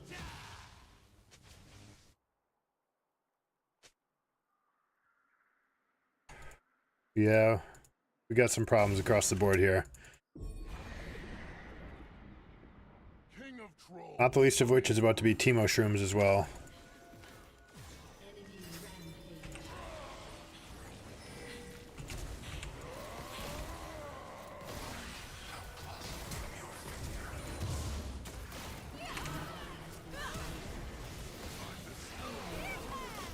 We're just gonna get ruined? Yeah, GG, we get crushed everywhere. Yeah, we got annihilated.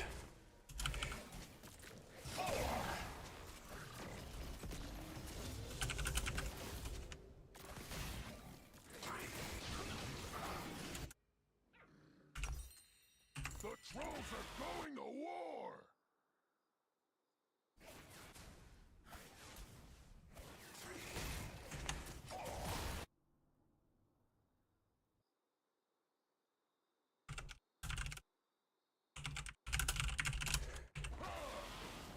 Freljord is mine.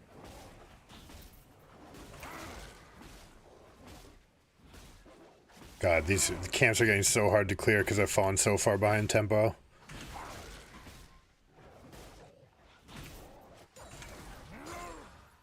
I'm not ugly, but they're about to be.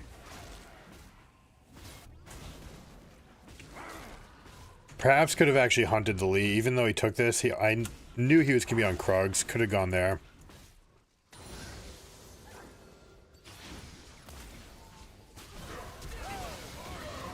That was a flash from Lee.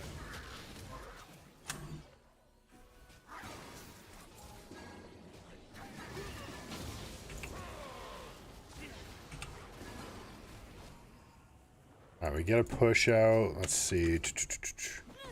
No idea what the timers are like. The plan.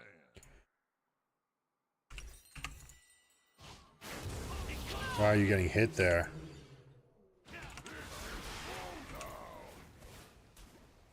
Enemy rampage. I'll show them frostbite.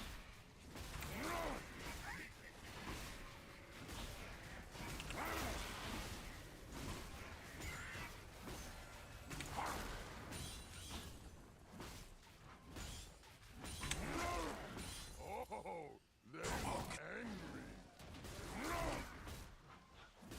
You're in my kingdom now.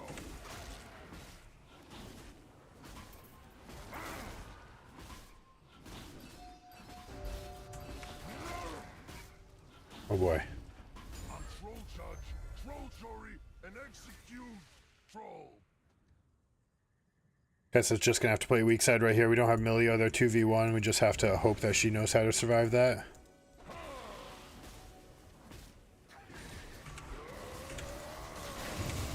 Oh, there's a Lee Sin right here.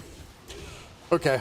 I don't mind that at all, though, because you want to take risks when you're behind. You can take odds on plays, like they're not going to be top and mid. We know that Teemo and them are bot, so Lee can only be in one place, so it should mean that we can get a shutdown in one of these two spots. Unfortunately, it looks like Set is trolling a little bit, potentially. Level 7 Milio is just never going to be able to cut through that. And now, yeah, Set's just like actually dancing. He's like, no, I'm not going to help. Your turret has been destroyed. Game wasn't unwinnable, but people can choose to make it that way. That's going to be an R. Dominate. Tiana is getting huge here.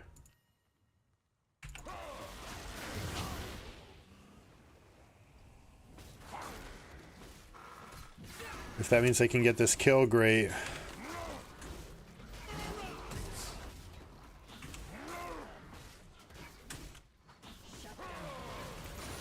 to start an ice.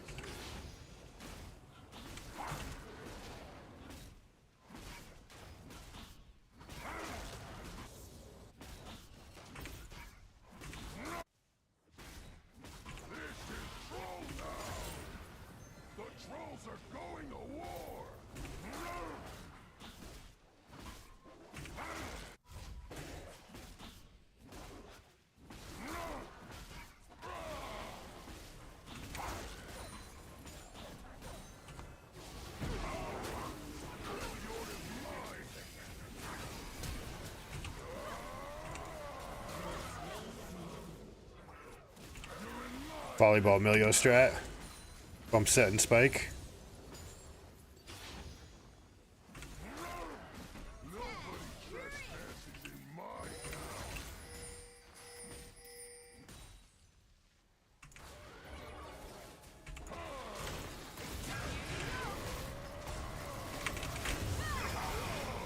Oh, the ultimate.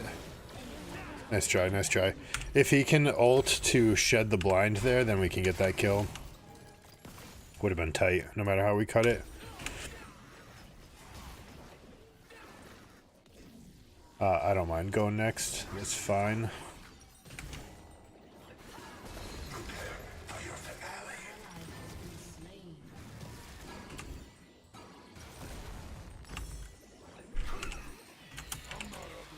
What they're about to be.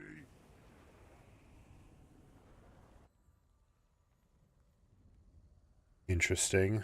Your turret has been destroyed.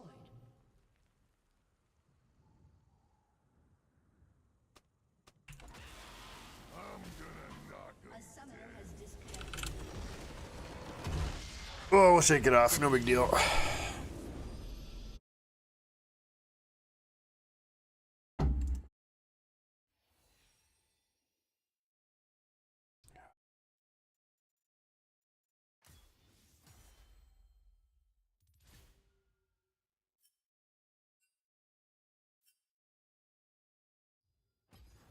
I'll be right back.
What's up, Immature? Bro, you can't play this game. Just quit. Don't waste your time. Go get a job. Jungle role requires brain activity. Shit. Ocean Star, your stance on it is just 3 camp into gank, and then you're good to go, right? Just do that and go for it. What's up, Hunt the Prey? How you doing? Immature, I got gapped. I was the first one to say it. The fake leash bot lane into going into Lee Sin's red, and then trying to set up something in top, not having the E to go for it, was a huge setback in that game, and they were able to take a lot from it. Yeah, well played, Lee. PBE data mine, yeah, you do need a PhD. We got to run. You're an amateur player? Nice. That's fantastic. Yeah, it's everything that you were doing was right. There were a couple fights. I don't know if you knew that you'd have Victor coming to your fight, but you definitely lose the 1v1 at equal ranks against the Trundle, so you want to be careful of that. But Victor did come over before Malzahar, so it was a wash. I probably did not need to flash to try to consolidate that. But Lee Sin's feeling pretty good, right? That champion feels really strong. That's going to be all over Worlds. Yeah, Victor didn't have the push though, did he? I'd be happy to be wrong about that. He did? Okay, I'll have to take a peek. Then we were definitely just wrong for that.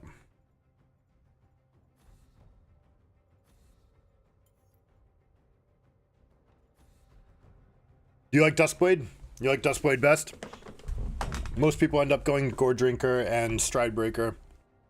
But I like what Duskblade can do, especially if you're playing into a reset comp where it's like, I just need to feed this one guy into the team, and then like Jinx or Viego gets resets, then you can be really good.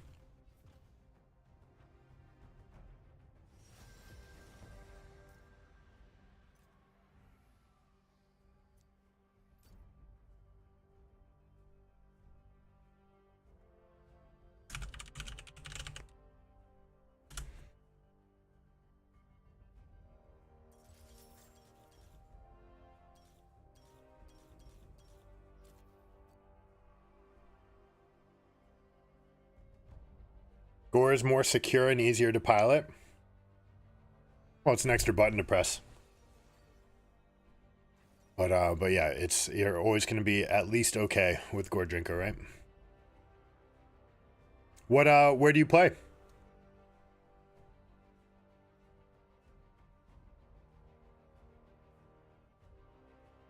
I do not play for any orgs. I help players that are around your rank, usually teenagers, but people that are going into college or thinking about getting to the next level of pro.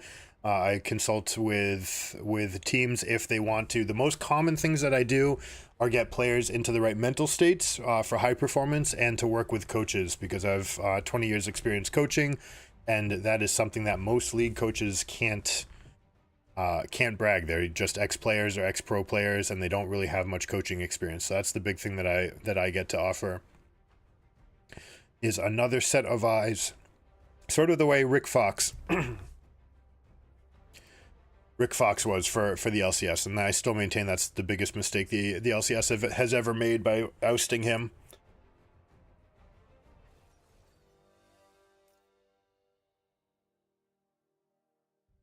Eclipsing Tides.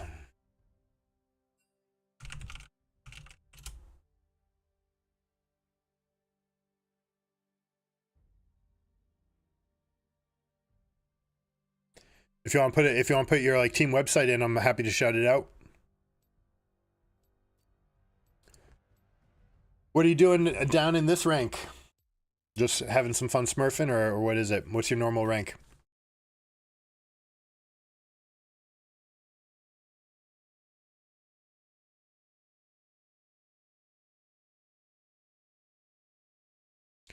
Once a Zonite gangster, Warwick became a monster after being transmuted by Singed. You mean Vander?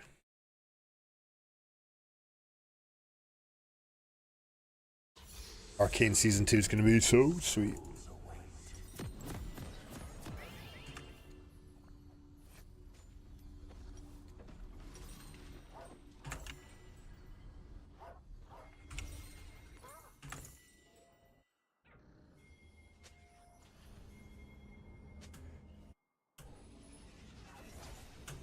All right, we're going to get some good proactivity. We're going to go, can we do a late invade?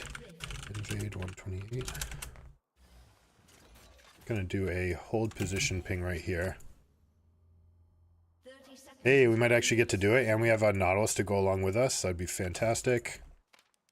Just to make sure that we don't get backed up on. We could have actually, you know, I just got spotted here. It's kind of foolish. No, we go right here. Nope. Gone. Okay, we're gonna react to them. They're going through. No one warded over here. This is a JV invade. The timing going through quickly is a mistake. Also, the fact that no one warded behind us is a huge mistake. So we actually have no idea where enemy team is, and we have to continue walking through this whole thing as a group. And of course, I'm late because everybody went through. I would have much rather preferred going the other way. Why are you warding here? It doesn't do anything. They're either here or they're not, right? You can drop the ward once the fight starts, but anyways. All right, they want to leash, they can leash.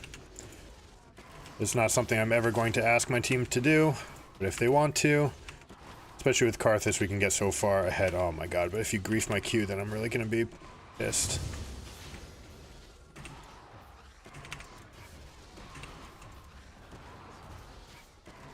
Nautilus is late to lane against Aatrox as well.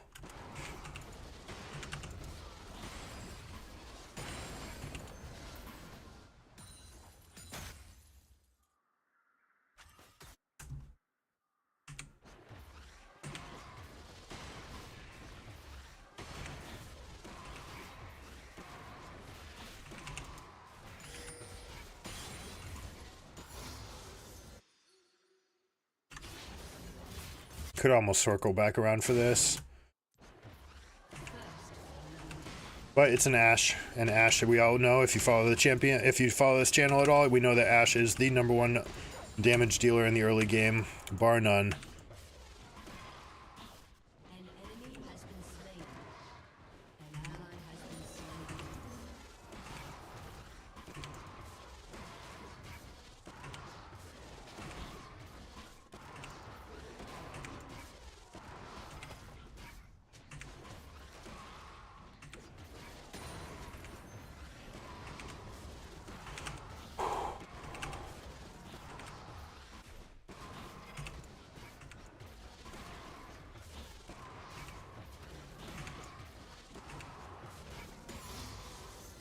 Alright, let's see. We've got a big advantage on their clear speed. We could even find Nocturne at Krugs, but with Nautilus top, especially with him being out of mana, we have to help him push this out.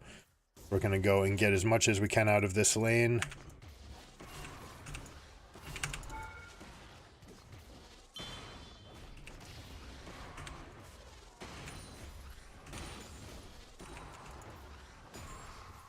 Here we go. Now, are we too weak to get out? Nocturne would win the fight against us. Naafiri has the prio against Orianna, so this is kind of loose. Just do that and get out. There's Nocturne coming from the right.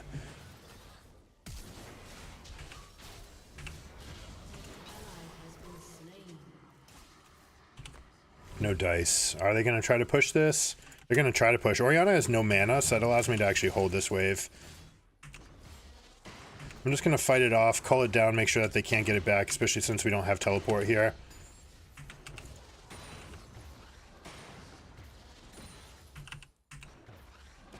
Do need to kill a little bit more of these. Come on, come on. There you go. We'll get out of vision. And Naafiri can hold herself a wonderful lane state here. Plus we got our lost chapter. So Orianna will get punished to the maximum for this. They try to go in, and this is one thing that you have to make sure to do. Keep track of mana bars as you go through the jungle. See who has the push, where they can go, where they need help. Nautilus was out of mana in top lane. We needed to help push him. Orianna was out of mana, so the Nocturne helped, but we ended up stymieing it.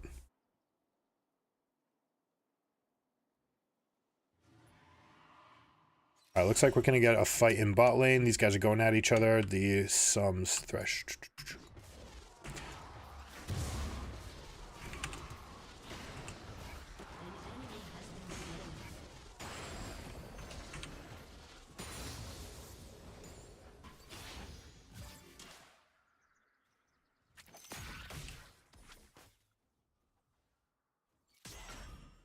There you go, and here we go.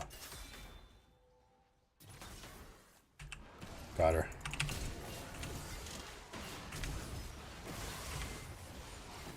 Tried to block it. Good. And we'll get the push going. Help the Blitzcrank get those pushes, and that will allow us to go into the Dragon Pit. Looks like they're actually recalling, so I can't take Dragon.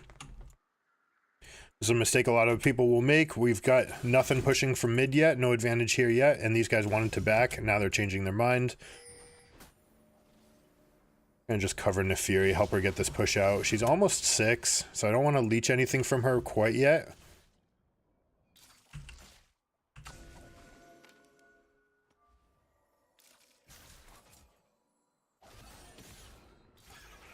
Oh, he's in. Okay.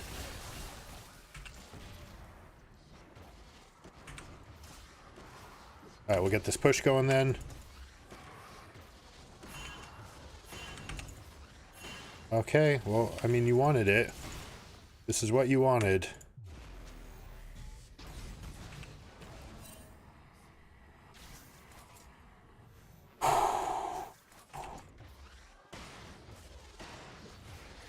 Were they going, do you think they were trying to signal ping or like bait to me, like, hey, they were going to start the fight and see if they could get the enemy teams to overcommit? Do you think that's what they actually meant? There's a chance, right? Guy's way overcommitting with all the action missing. This guy needs to chill a little bit.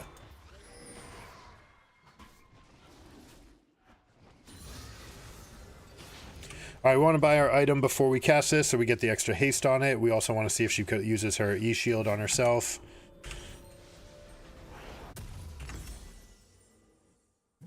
I'm just going to use this right now. Get the more gold coming out. It's not going to be enough. She's going to be chewing through the shield anyway, so it's not that much gold. But this will set us up. Hopefully get good health bars moving into the Herald, right? So by creating an HP advantage a little bit here and a little bit in mid, it forces them to get recalls, which should let us get prio. By having the push in both of these lanes, that should allow us to get the Rift Herald.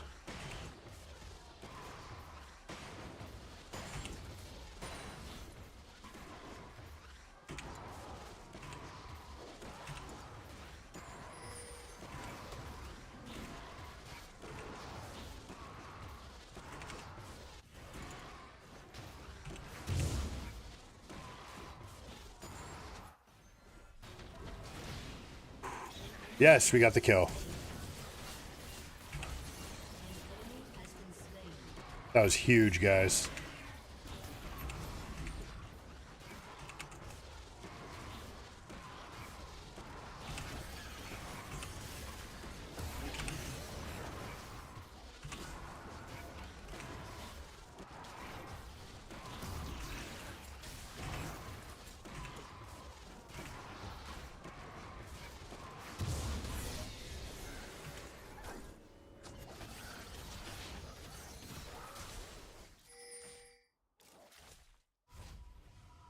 Noted.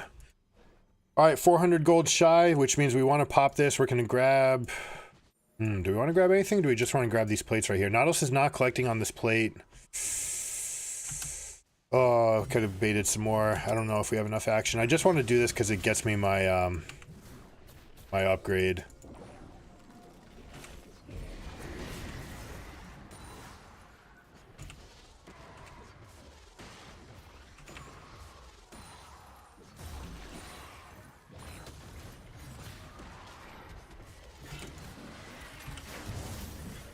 Did I just get myself killed? Okay.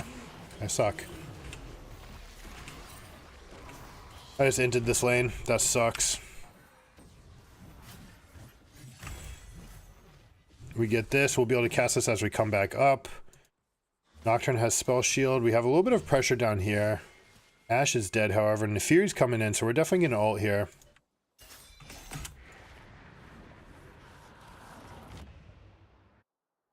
I'm kind of tilted that we turn this into just one plate. We should be getting 3. Nautilus is going to carry this matchup by himself, though. And we get 2 assists in the bot lane. Oh, we even get an assist in top. Oh, of course, right, the ultimate. All right, we accept 7. We could go straight to Dragon.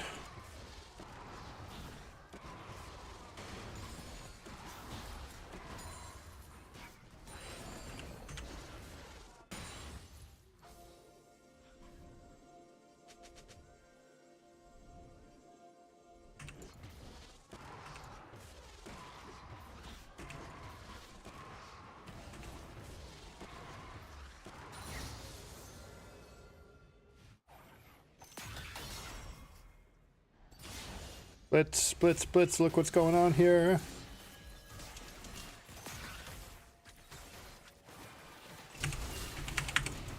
Got you.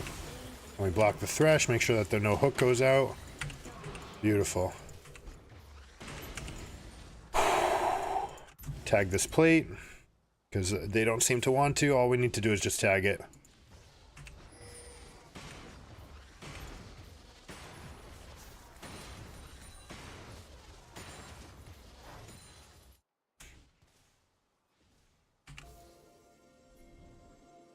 All right, we're going to turn it into other sources of tempo. Leave the dragon up as a bait. We're still worried about Nocturne ultimate potentially. Nice hook by Blitzcrank. Should result in a kill here. One more E. Oh no! Guy's a little bit of a tilt-a-whirl.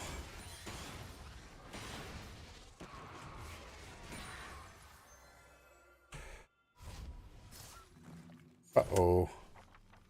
I don't think we can help bail this guy out, so we're not even going to try.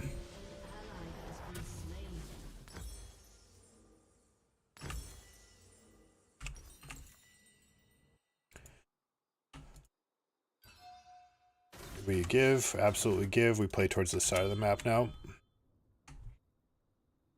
We actually have good rotations. This is fantastic. We already have Ashe in the right spot and a Fury going over as well.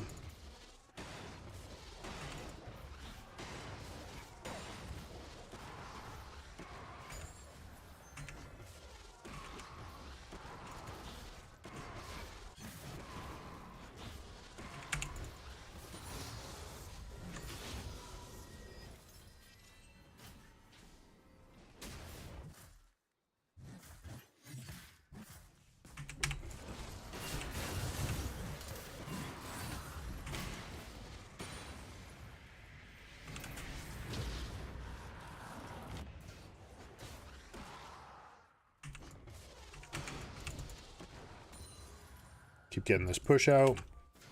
Finally can use this. This should be plates. Does he have... Probably has Demolish. Take the aggro.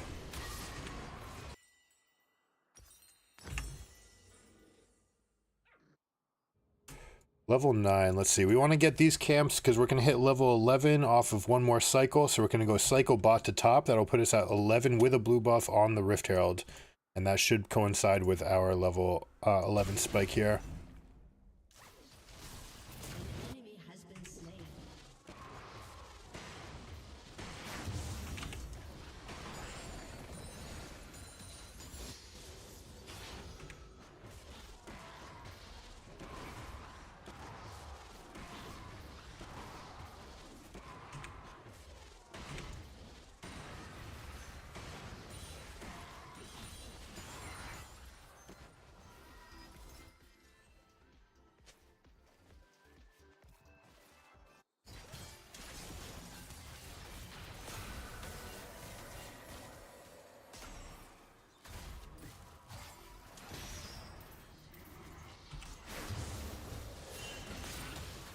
I think I win this just by being here.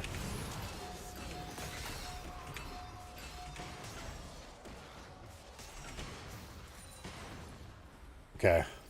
I think we were strong enough to just fight that. I don't think we needed to back off the way that they did. I could be wrong. They are kind of low on resources. Neferi needs to get this quick thing.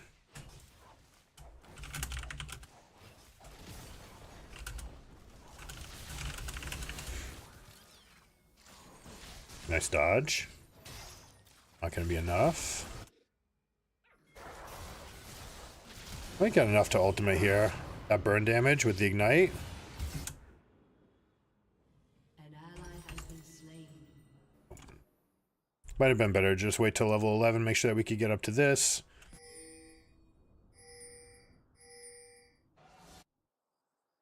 They're pretty low. Ashe arrow for the kill. Alright, they're on Rift Herald.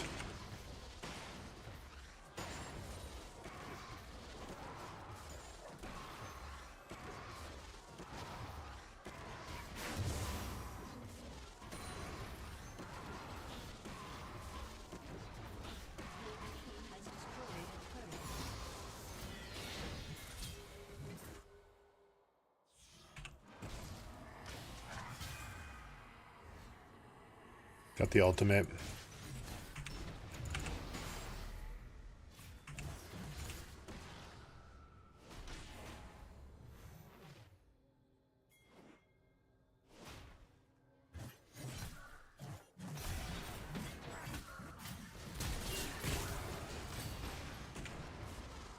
Whoops.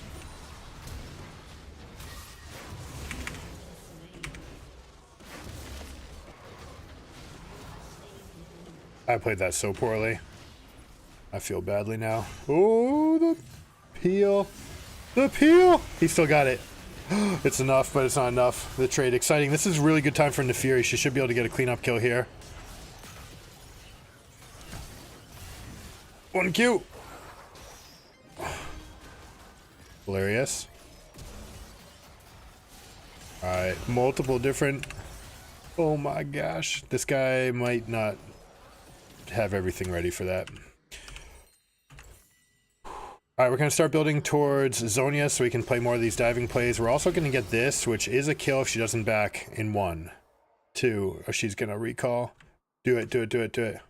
If that even makes her blink, then that's enough for me to get it. Nice, she got the kill. Beautiful. I'll do this one as well.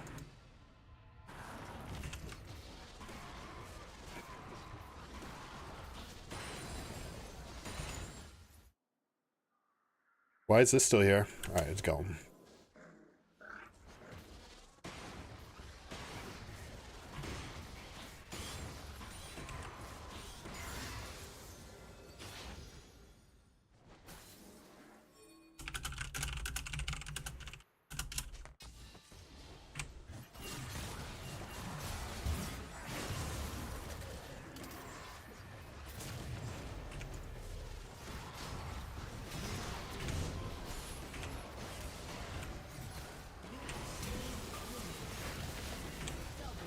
That's right, double kill. Earned it, every bit of it.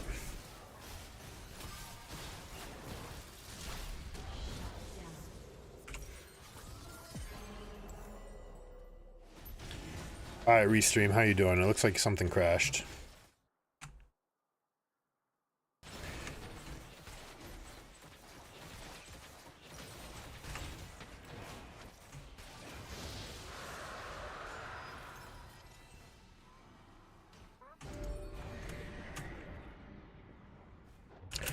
Baron on spawn. We have Triforce, we've got 2 item spikes, we're almost at 3 items ourselves.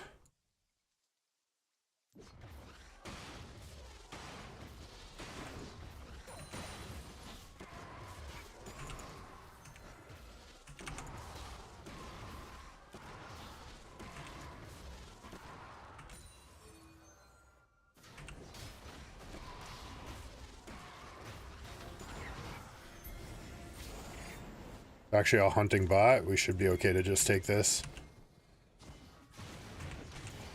I generally don't like placing that ward because, like, just use derivative information whenever you can.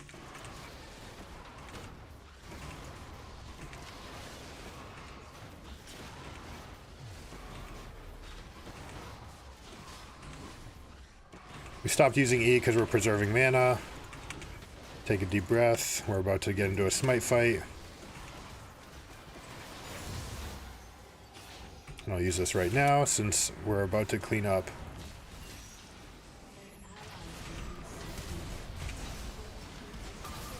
Got them both. And this one's gonna die as well. We are huge. That is so big.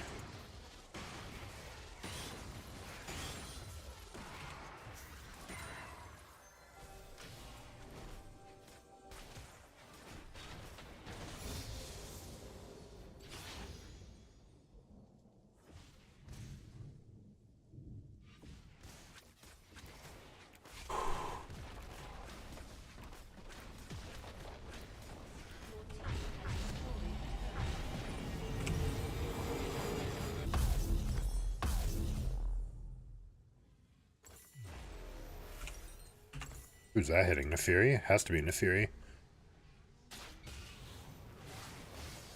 Shut down.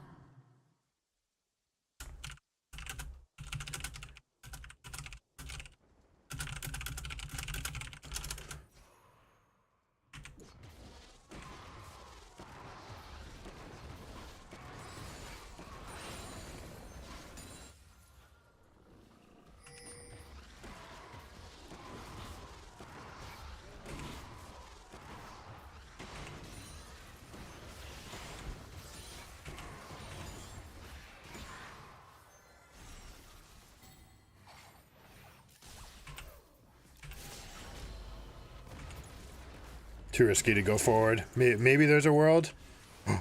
If he could have hooked her midair, that would have been so dirty. Tempted to just light him up right now. We're also going to drop a ward kind of in the middle of the wave. I want this guy to drop wards right here. It's like we're holding this territory. We're not letting it go. Give all the CS to Ashe, though. She can carry better off the items than I can. Is it time? Is it time? I think it's time. We're just going to do this. They're putting some pressure up on the Nautilus. This gives us an HP lead as we consider going mid. We also get this hook into... Oh, beautiful. And it gives some cover fire for the Nautilus. And we have a cannon here to survive with. Nautilus, unfortunately, can't get anything done. But he did, you know, peel 1v2. Just want to see up there. We're fine with this cannon doing its thing.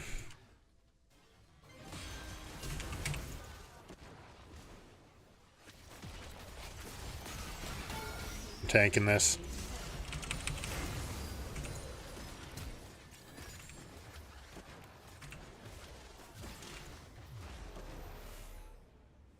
We're out of vision right now. Is Nefiri dead again?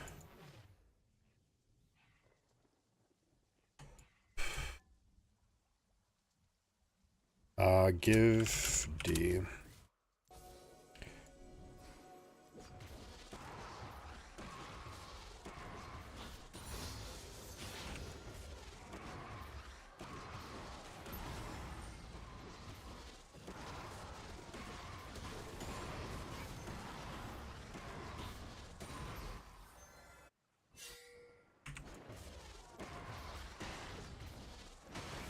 They really want it? Norms gamers. Alright,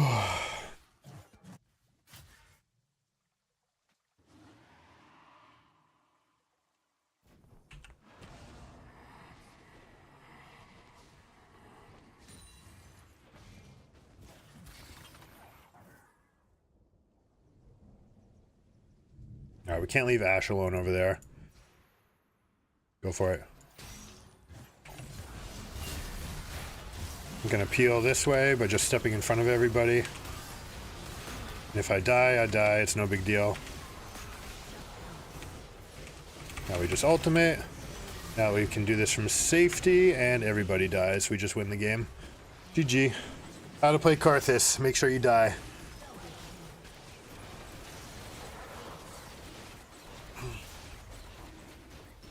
Nefiri is correctly starting to push. Nautilus is the best one to just finish the dragon. Get everybody else. You could have both these going. There's nothing doing for the rest of the team, but people who can actually push the waves and push structures need to be the ones that go out. They only can get the one inhib, which is totally fine. Do I want Zhonya's? Do I want Zhonya's, or am I all about the damage this game? Your team has destroyed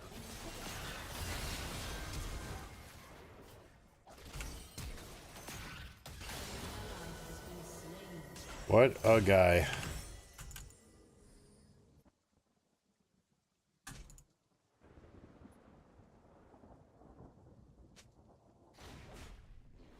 I don't think that we should have split up, but they're good to finish pushing that turret. Cash in.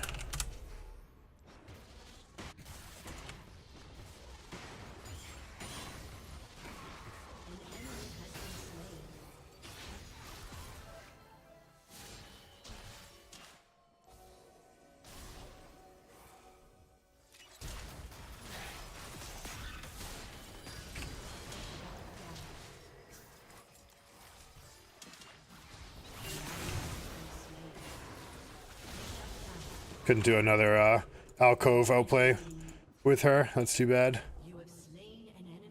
Alright, we get to shop. We want to push this out and then set up for Baron for sure.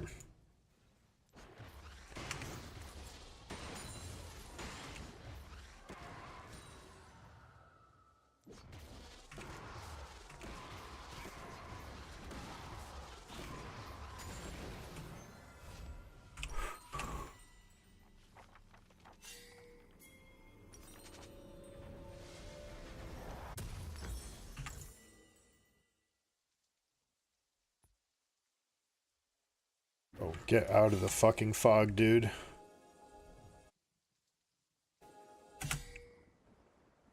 You know what I need to do? I need to ping like I'm not doing something. I'm tempted actually to just ultimate right now, which I think is correct. Best case scenario is it helps this guy get this kill right here. And worst case scenario is it gets everyone kind of low, so we can just do this.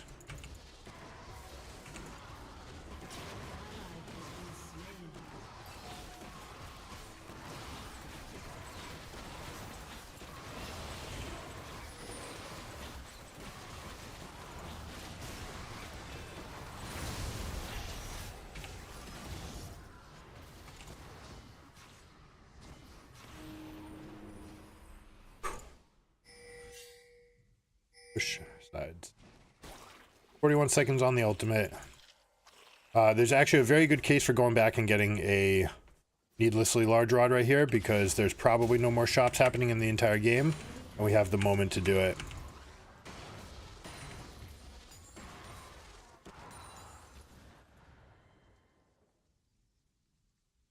But I just don't want to give up pressure on the map right here. We've got a nice healthy wave. We've got cannon. We've got double cannon, actually. So as long as everyone's on the page for pushing. Now we can leave this cannon alive just a little bit longer. Notice I'm not going to shove this because I need my wave to catch up, right? So there's nothing actually benefiting from being too early.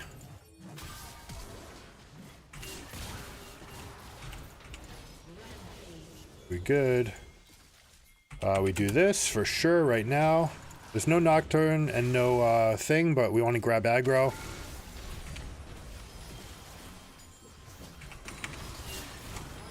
We grab the aggro, now we drop the aggro. Oh, I could have cast my Q a couple times there. That's on me.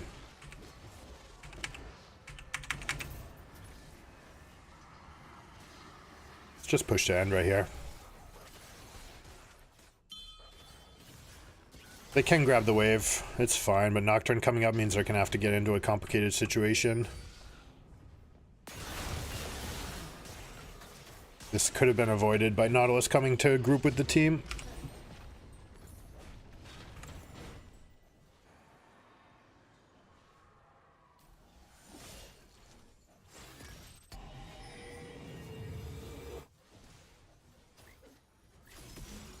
Careful. Oh boy. Okay, he gets his ultimate off. He's looking to fight back. We're good. Actually, it's going to look pretty juicy for an ultimate right off of respawn.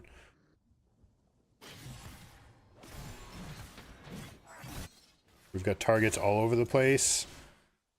Yeah, we're going to do this.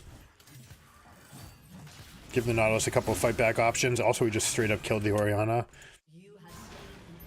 Now that guy gets to fight back like this. We don't actually need Dragon, guys. Dragon is so useless right here. This guy ulting for the second time since I died last. Guys, we gotta stop with this over push nonsense.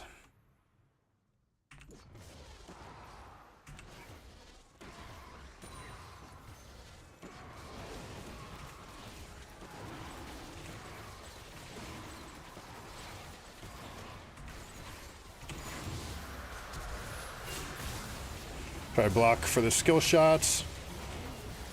GA, we're good.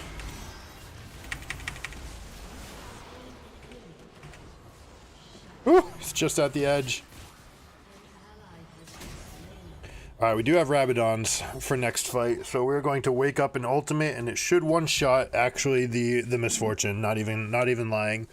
80% at least. She's only level 15. Orianna's also going to take a huge boost, but we got Spell Shield and we've got Zhonya's right here. Thresh also probably going to take about 60%.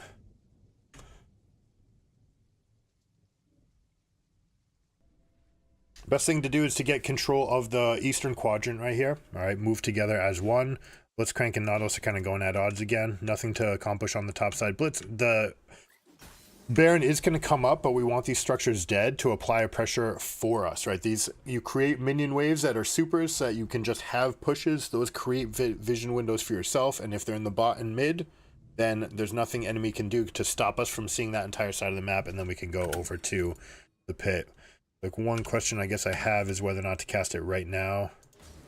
Or not.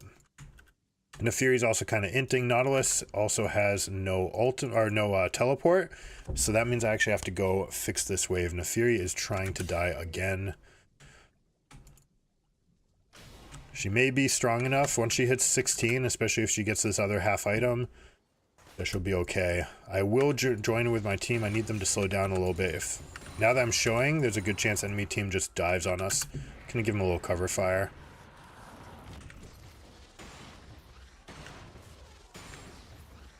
Alright, we're gonna sit on this wave a little bit. Again, the idea is to slow it down. We're already full build. There's no rush. What we want to do is we want to converge these lineups. 50. We still have time to get vision. Alright, this is going to be a hard shove now that that guy's ulting. He just killed Fury. Yeah, what a surprise.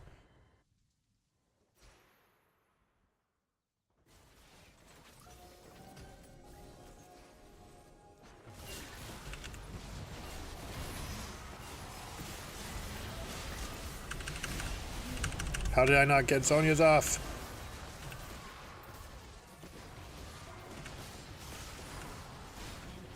I was spamming Zhonya's. I don't believe that I got caught up that long. Let me see. 5 seconds of crowd control. Never mind. No, 3.93. All right. Yep. I guess they did layer it pretty well. But again, we wake up and we're good. Mid lane's already pushing. This is going to be free. They're going to get a free push here. They do have the numbers coming out. Misfortune's not going to have ult, but Nocturne will. We have to be careful about staying here. You just want to actually go straight here right now. We've got 2 supers already. Top lane's already pushing. Bot lane's already pushing. We have the perfect wave states that we just need to consolidate. But staggering a death right here is the only way that we lose.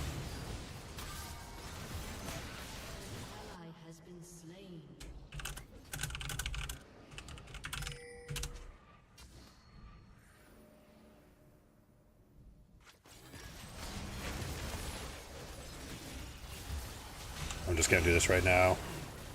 It's gonna kill Nocturne. No, did he spell shield? His spell shield was already down. Should kill him. Gonna be super close. And the Fury's gonna get the cleanup on all my kills.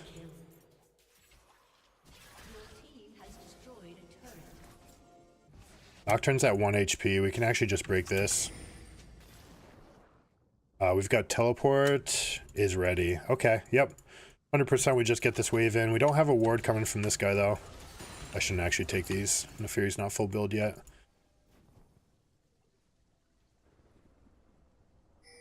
So we've got 4 versus 2.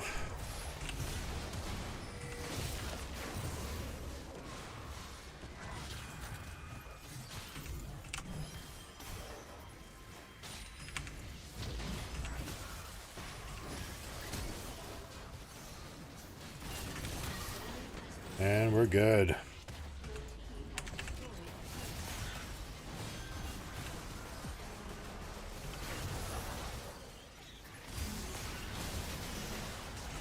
I think I just have to int here.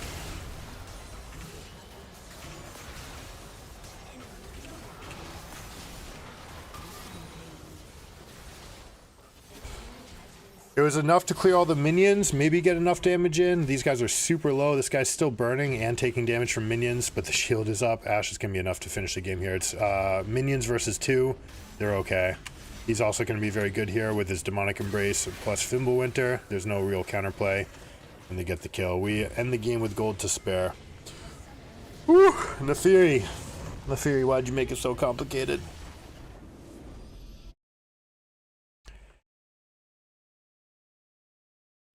Should have been an easy game.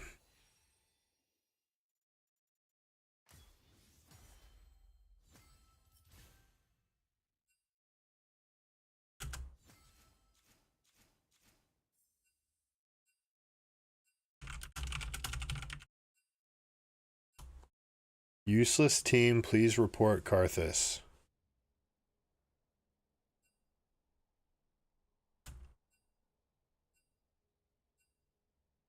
I can help you love it and yourself again. I solo carry all me, yep. Just about right.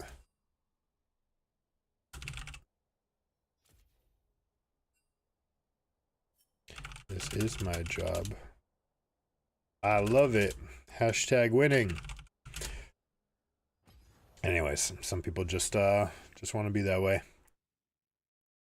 I'm really glad Casante's 1v1 against fighter skirmisher champs is being fairly heavily nerfed. Dude, did you read it? Do you have a dissertation ready?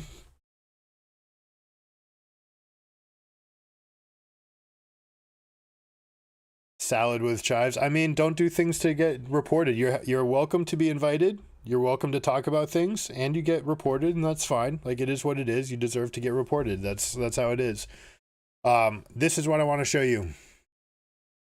Go here. I'll put a link out for it, because this video that pops up automatically from the channel is going to change your life.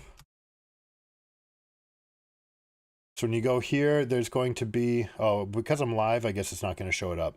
But I guess I have to find it then.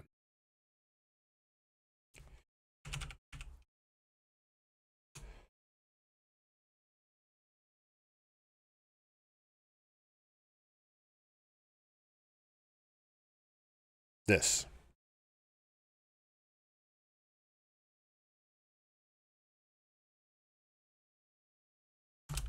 All right, that's what I want you to watch, and then we'll talk.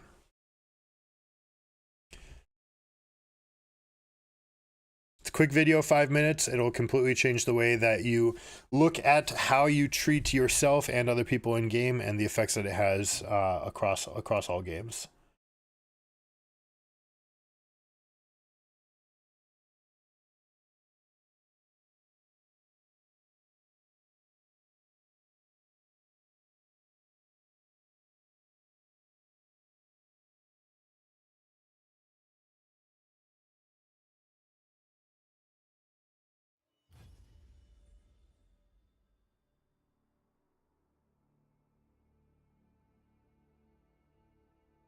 Because, like, he beats Yasuo 1v1 post 6 forever, assuming he has all out. Doesn't even need to be an outplay, just ruthlessly smash him to pieces with Q auto and Omnivamp. Well, you also have to make yourself immovable, right? I don't know what the changes are. I haven't versed myself in them, so I don't know. But I'm still living on Worlds patch. We'll deal with preseason when it's preseason.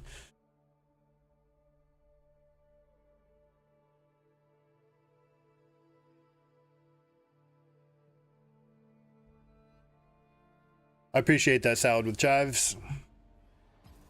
We're not here to flame. Trust me, not here to flame. And playing better starts with me. The things that I help with tend to be not so much playing better, but existing in the game, understanding macro strategy, how to steal your mental, how to optimize and do things like that. That's why we do a whole course on high performance, on optimization, and on sports psychology, performance psychology.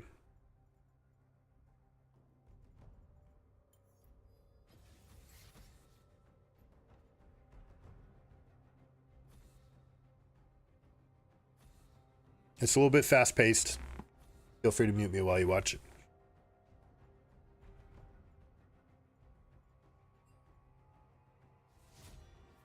Hey, is that you? Welcome back. I appreciate you. All right, what do we have? Anivia. See, you can say that, and yeah, we might have an Anivia Azir bot lane. So, who knows? Who knows? All right, our wave clear is going to be exceptional. Our presence, our AP damage is going to be great. This way we can have full lethality from Kiana, and she should be able to one-shot. I would like to play tank here. We do have Rumble Kiana, so Sejuani is definitely on the table. Sejuani would also plug a lot of these gaps for them. It also gives me an Abyssal Mask user. I think it might be Sejuani o'clock, maybe Maokai. Maokai synergizes super well with Anivia and with Rumble. I don't think he's that good in the meta anymore, but would be just fine. Actually, Rammus. Does Rammus solve all the problems? We'll go with Rammus. Move speed, Font of Life. I like all of these. I actually want to be here, though. This right here, Revitalize works with all of your jungle clears. Every time you kill a camp, you'll get the extra healing from that, plus all the healing that just happens in the jungle. Also, it will affect Font of Life.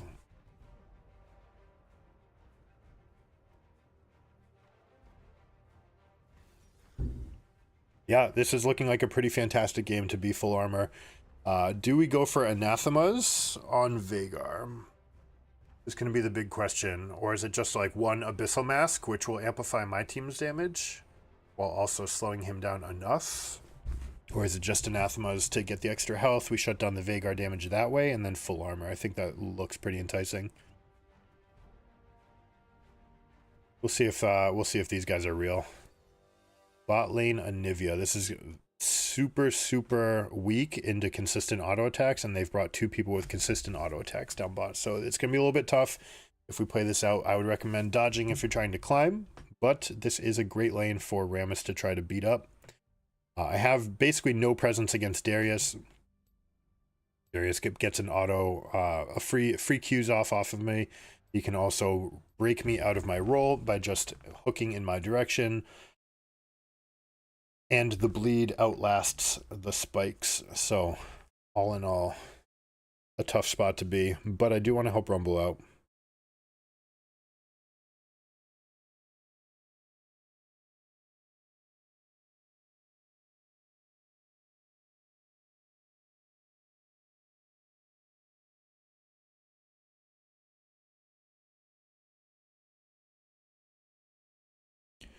Picking up the neighbor's kid. Done. All right, Kiana into Vhagar is a snowballing matchup. Kiana can kill Vhagar starting at level 3, can start putting pressure on level 2. The moment that Vhagar puts either of their spells on cooldown is a green light for Kiana. We're looking for that. I'm always going to be fine against Kha'Zix. We need to keep Kha'Zix off the sidelines. We do have good wave clear for later in the form of Anivia, so Kiana should be able to roam around. Rumble's also going to have huge burst AoE damage. Our damage in a line is very good, but our ability to control space the way Anivia likes is not that great. We don't have many ways to hold down, but if we ever get into a corridor, Rumble ult, Kiana ult, Anivia ult is a fantastic combination.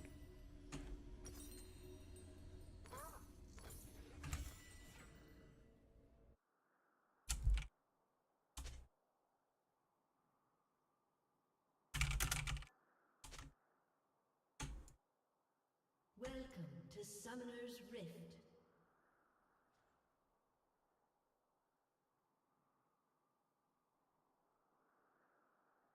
Seconds until minions spawn. It's Senna. I don't really want them staying any longer than they need to. Rammus is basically non-existent at early levels.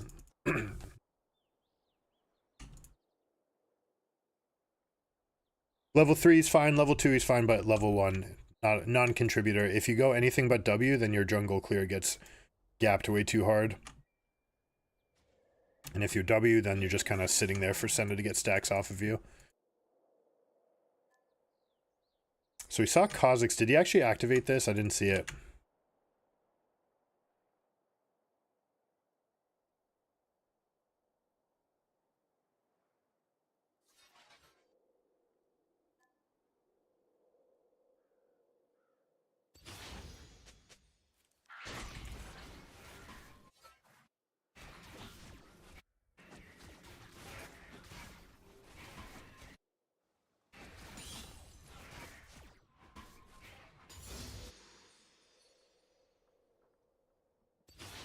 All right, it looks like they leashed. They might have even stolen my blue. No, we did. We had good sight on that. We shouldn't have gotten it.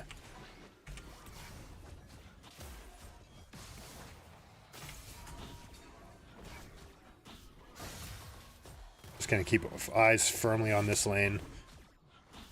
Don't really need your mechanics to clear on this champion.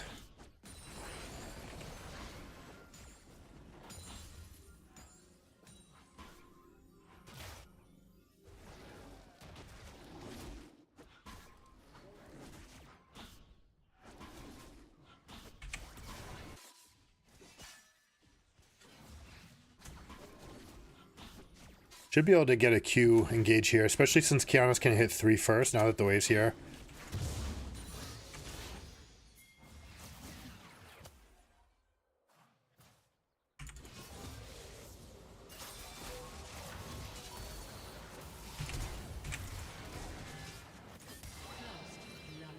stuff.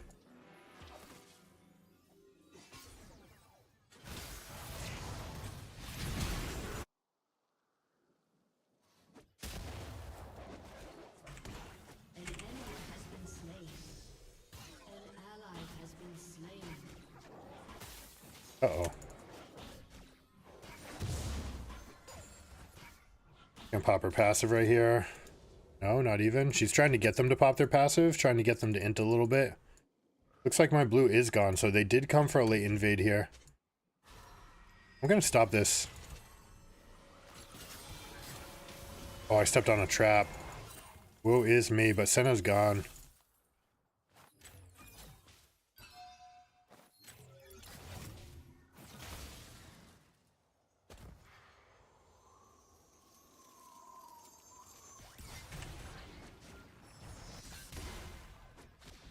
Give it to the Lux.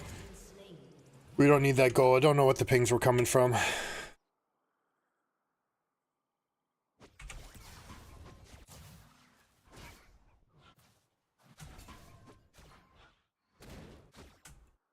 That lane's coming back to the Rumble, so we'll be okay there. We've got Senna, who for some reason finished her back. That was very favorable. Should have no problem getting the push here, although Anivia's can have mana problems. I might have to solve that for her soon. Should probably just take her cycle. And we get rinse repeat kills here. An enemy has been slain.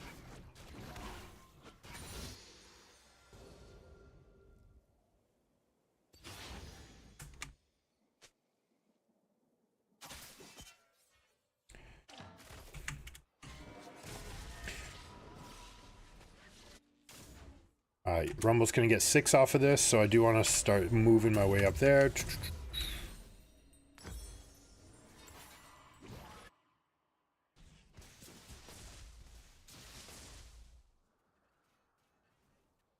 He's in the happy zone right here. Try to get him to hold.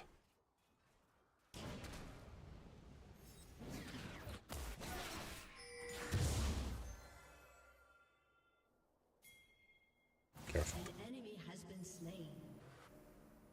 You take this camp too? I'm gonna try to bait him into this.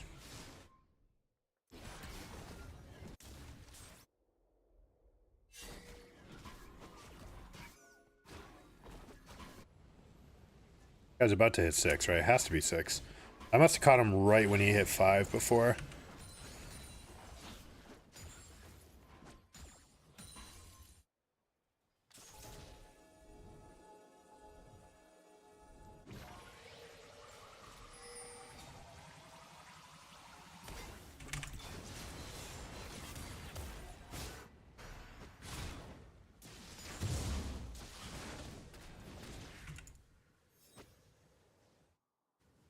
I don't think we need to use anymore. That's fine.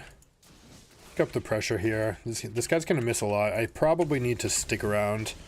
Kha'Zix was on this side of the map. I don't want to lose any tempo. I wish that Rumble would actually just shop with this, because he's clearly got enough for an upgrade.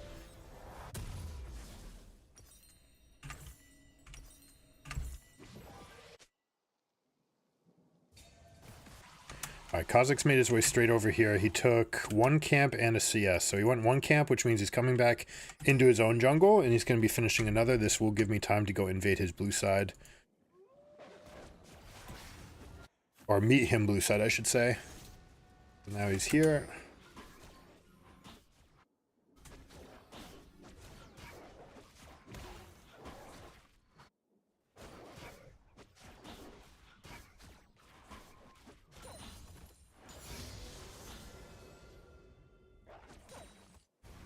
See it. Oh, they didn't respect it. Okay.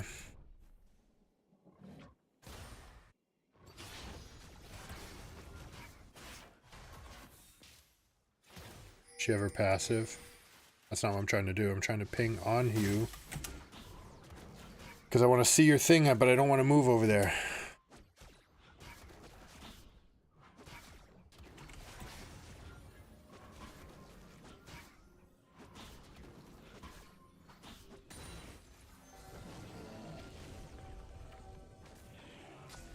Going for this? I think he is. They got it. They're pretty low, so they gave up all their tempo to do that.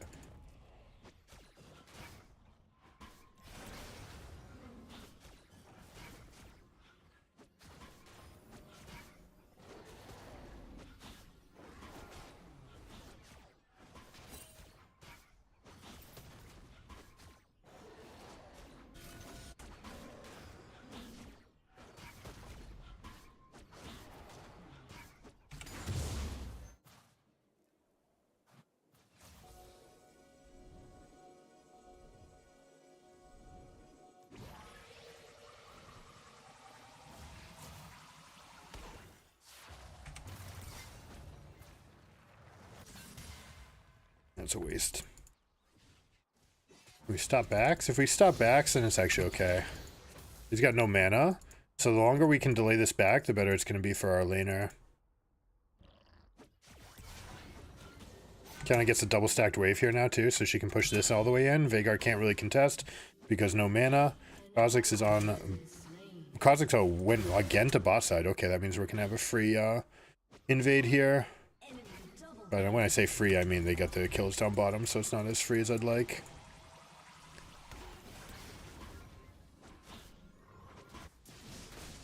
Definitely a world where I could just dive this guy. This is Darius, though. I don't want to outplay. And Rumble's already winning by himself, so...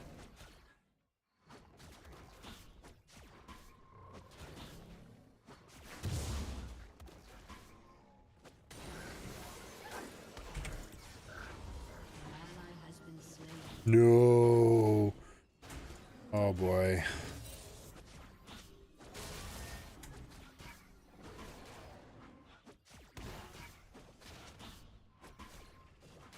I think Kha'Zix might just be in my lap now.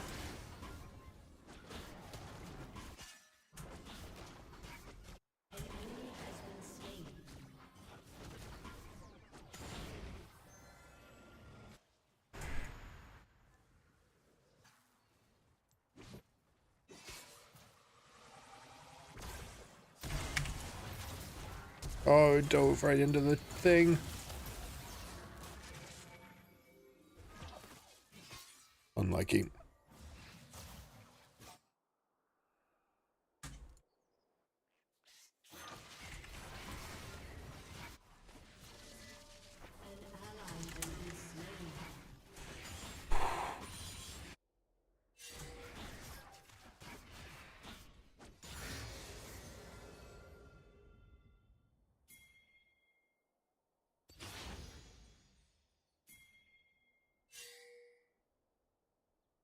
An enemy has been slain. Enemy killing spree. I'm going for it.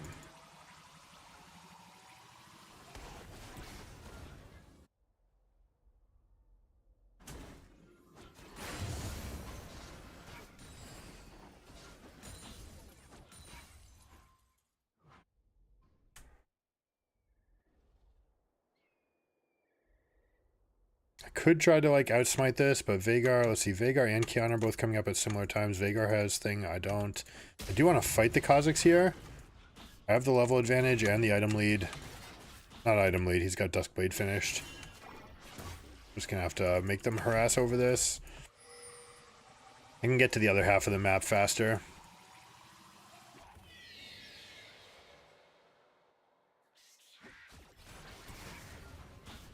But again, Kha'Zix getting stuff done. This guy needs to leave.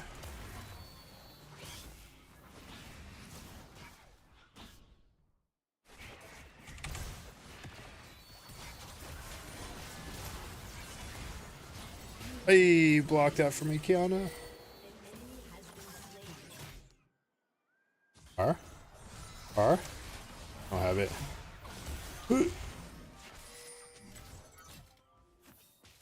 Don't hit those. Don't hit that. No, no, no. It's so not worth. Okay, never mind. They stood there. They're going to get double rooted. BG, they're dead. But they bought MR, so they're not going to die. Gee.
Tempo's been really, really slow.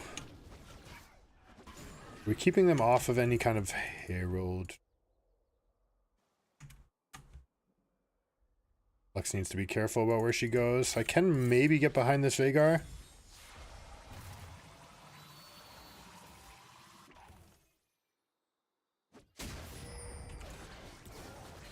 Oh, they're fighting it? No, no, no, guys.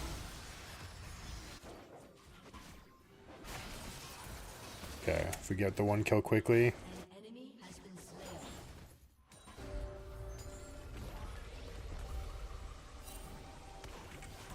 Double kill. Okay, it worked out. My goodness. Rod of Ages scaling as well.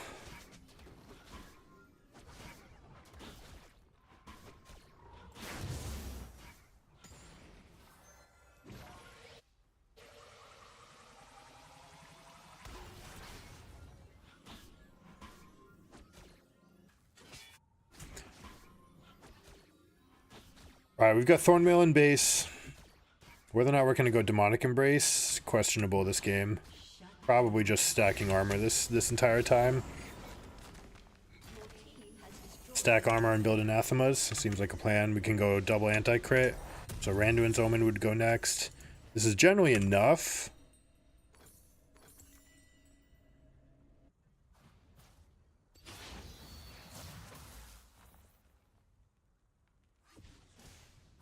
Going for Veigar. See if he tries to run through the turrets.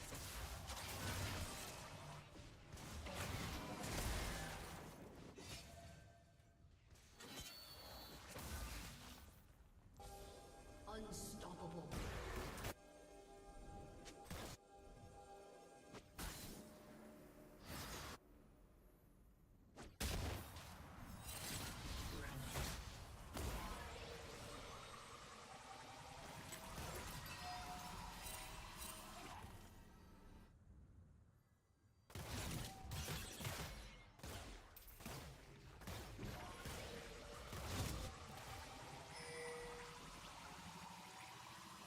Your turret has been destroyed.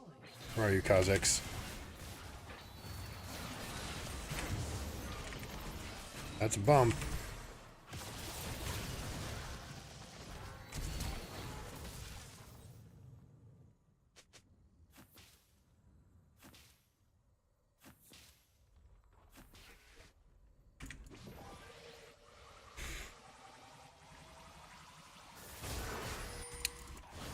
I don't think I got it. Yeah, I don't got it. Shut down. Shut down. Uh-oh. You lost two here? Oh, you gotta get out. You're being sandwiched. Your team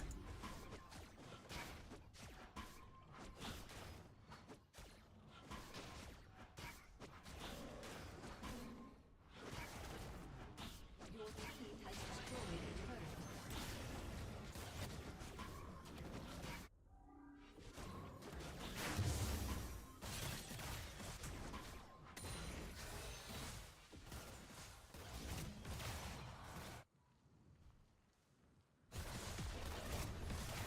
Your turret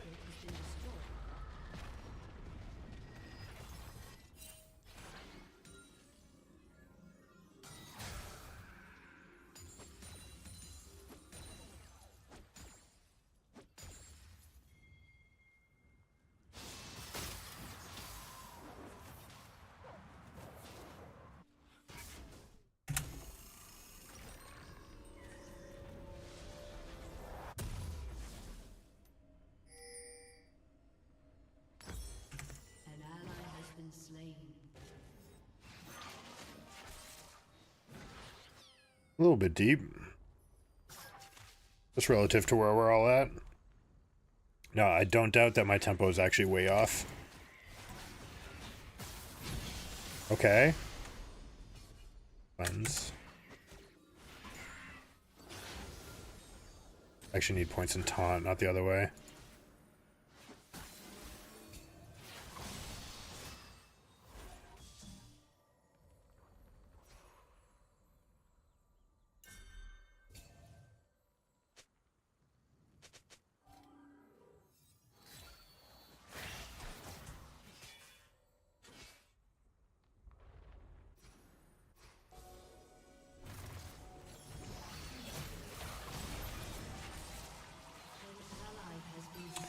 No, we don't want those deaths. Alright, now we're just, like, really weak here.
I should pick up more juicy fruits.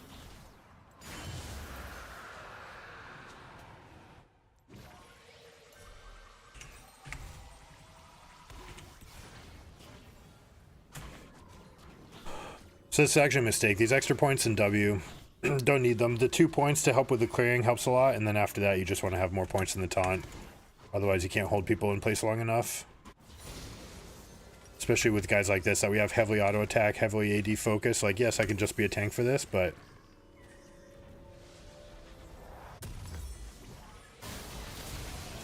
it's not what we want. We do like these protracted sieges with the Nivea. They don't really have much to get through it. They have the range of the Senna, Caitlyn, Veigar kind of long range poke, but Anivia can just kind of shut that down. What are they trying to do?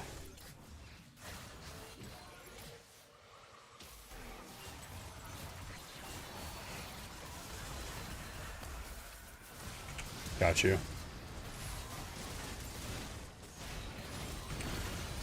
Oh, I'm dead. That's not the way we wanted it. What slowed me down so much here? I didn't see it. Something slowed me down to a crawl.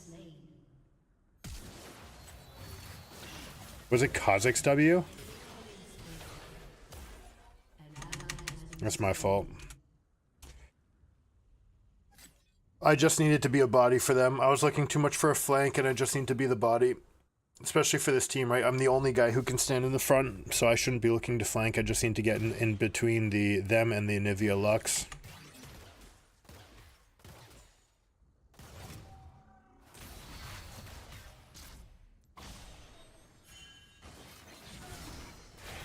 Don't leash, don't leash. Here we go, we're all in, we're all in.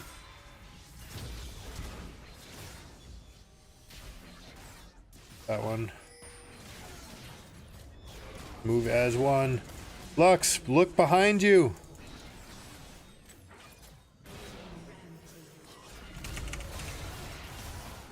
Frustration, yeah, now I've got nothing to hold on to.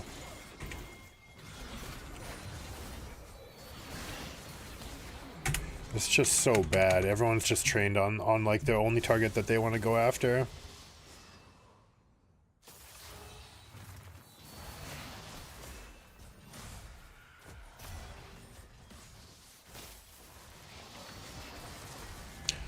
There's no spells on cooldown. Once Veigar puts that cage down, Kiana should have a field day for that.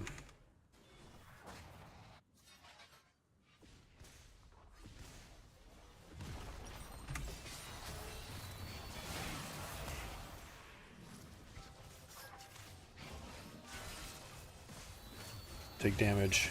Lux should be blocking that stuff. We have Kha'Zix trying to flank. We really want a Nivea for these spots. We don't want Kiana. Kiana can't wave clear.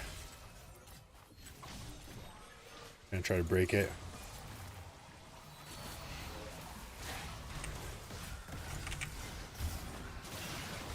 I'm trying to hold up the rest of the team here.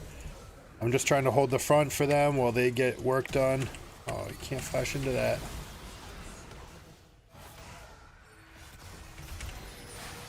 We're just all gonna die. We get the corridor fight that we want, but not really.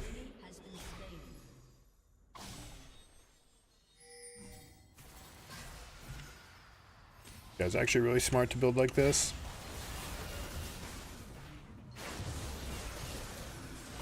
Nice. Not even close. Wait, did that say 0? That said 0 HP for a moment. You saw that, right? Darius is a problem.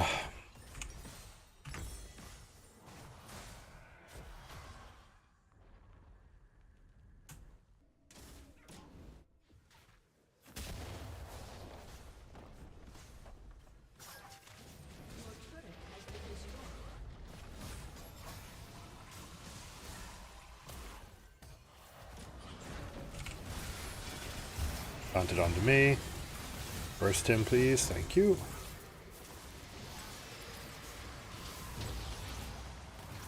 That didn't bump him. I'm gonna die here. Didn't get the slow off either.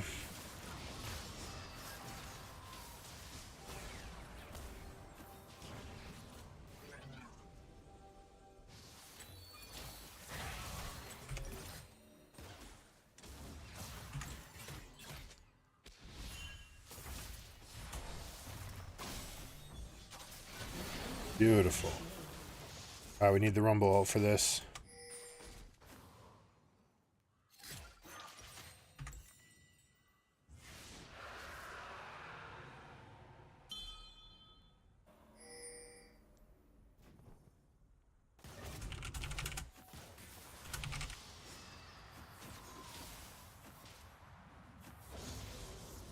We're totally happy to play Anivia into the rest of the crowd.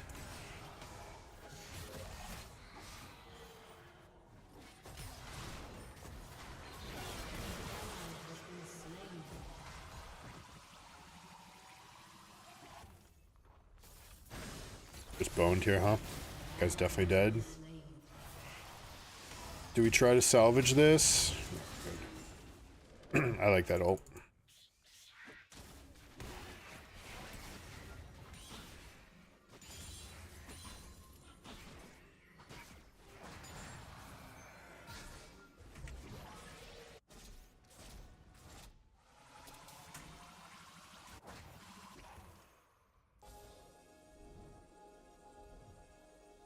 We're just gonna fix this wave and then reset.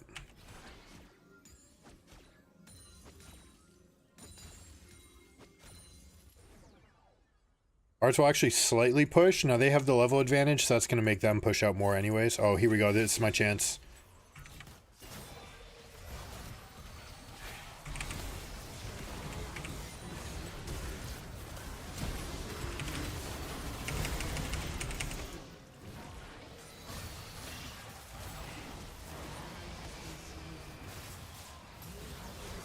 Yikes.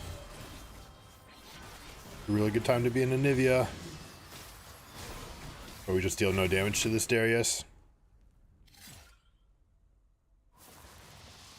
We need some Void Staffs, folks. It's not the game for Demonic Embrace. And Demonic Embrace is also just really bad on Anivia.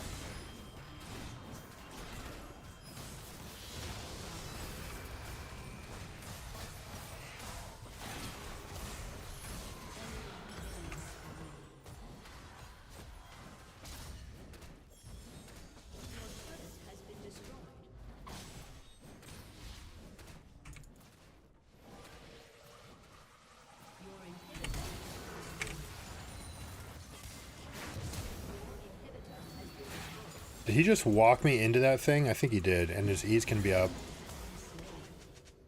An ally has been slain. I don't think they win this. Darius just built to completely crush our team.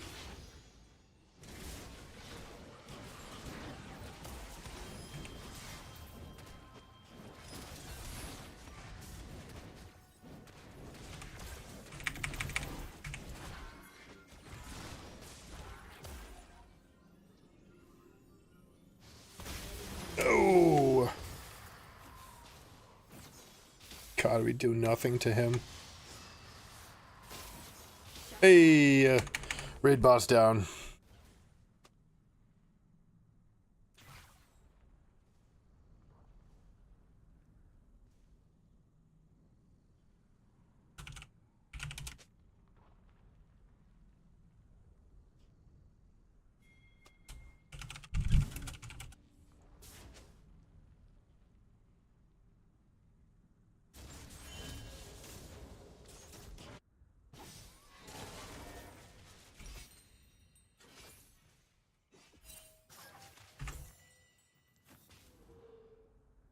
Gads. Oh no. He's dead with no passive. Oh, big damage? Big damage.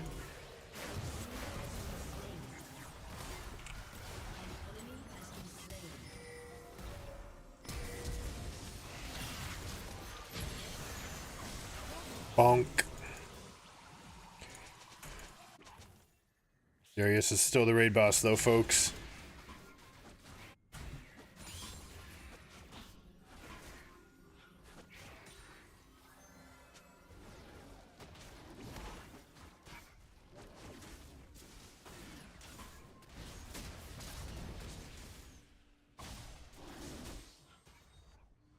They're looking to fight all of us? I don't know. He's 18, I'm 14. I don't think we win this. We can chain CC him.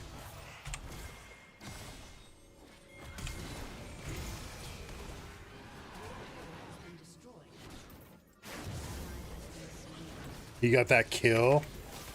Rip. He's just never going to die to us. Not ever.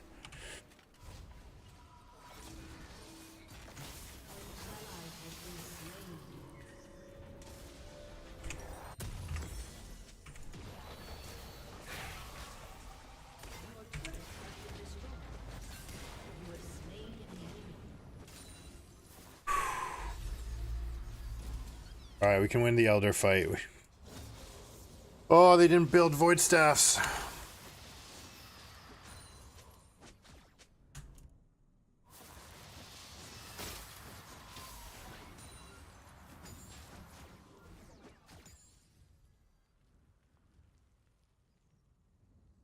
We scaling. This takes a long ass time to get ahead of this. Darius. 3 people bought. Kate's standing by herself. Might be able to catch her. Might be able to get a little flank. I'm gonna skip over this one.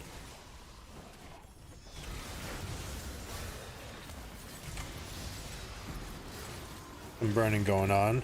That guy's dead. What's up, Kate? You can't do anything to me.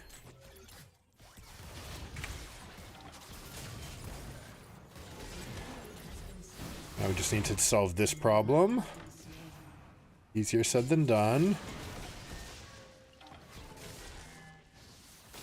Okay. Dig it. I dig it. That's gone. Oh, I tried to get my bump off. It never hit. Oh, and he got the reset and the Senna. Oh, well played, Senna. Well played, Darius. Still not enough damage, guys. Demonic Embrace is not it.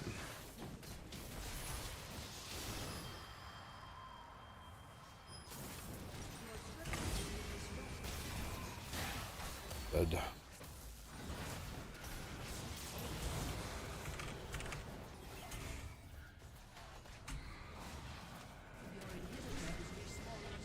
That guy lived the dream this game. Dude, that one lane state top that we went and finished Gromp. I don't know. That might have been the difference. Leaving it up, assuming it was good, and then having Rumble died to Darius, and that was probably like the big swing, because that's a huge wave he picks up. It was unpunished. I didn't have the gumption to go after him.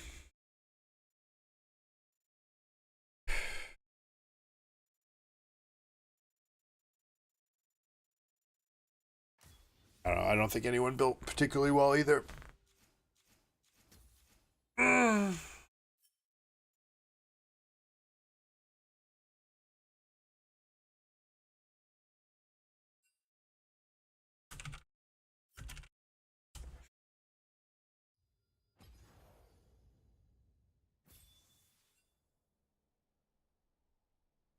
I took Claritin. I don't know what these fall allergies are. I never used to have allergies. Could be just coming down with a cold, I guess, but kind of ridiculous. Ugh. I'm gonna just go upstairs, blow my nose, wash my face, and stuff like that. I can hear it now too. Like I can't even breathe while I'm talking.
All right, 1 and 2. Unlucky. No, where did we go? We went 2 and 1, break 0 and 1. All right, deal with that.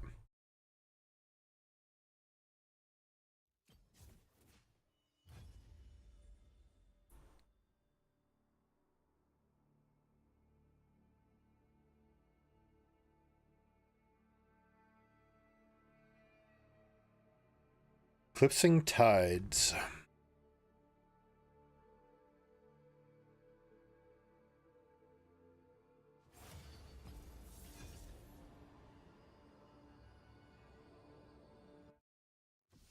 Seems like this is still being built.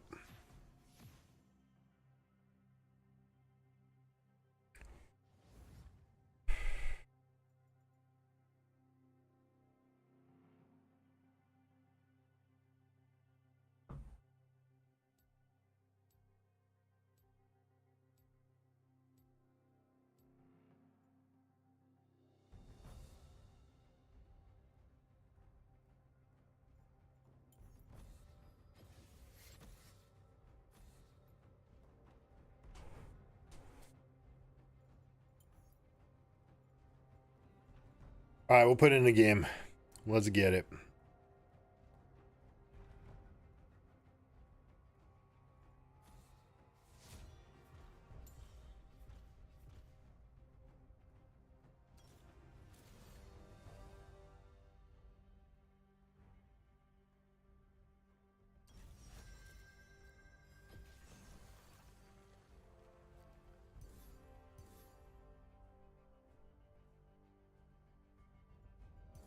It's tempting. It's tempting. All right, Shaco. Shaco is a pain in our bussy, in our ass. He can fly over walls. He can do a lot more action, get out on the map faster than us. We can have an unpredictable clear. That's our big advantage against him. We can use this to hex flash over walls. So we're looking for like an E flash at some point, maybe Q flash. Actually, let's see. Ivern should be a Q flashable champion. There's a tiny cast time right there. Can you Q flash on Ivern?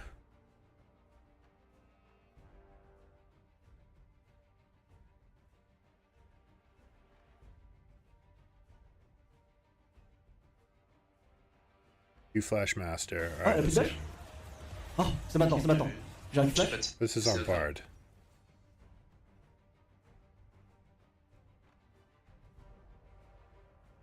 Nope, we may not try it. We don't want to get it wrong. That's what normal games are for and Champion Mastery is for, so you can make sure you have all those interactions down. E-Flash definitely available on Zyra. E-Flash is available on Vayne as well. Both of those spells have great effects by buffering the flash.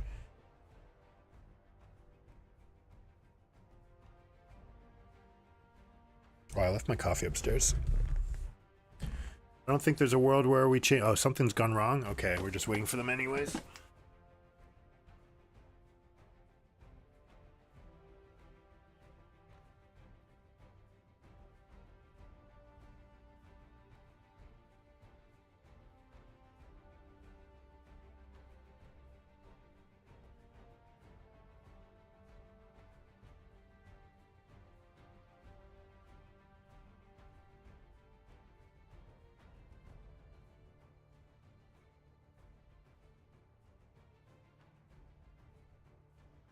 You have get disconnected.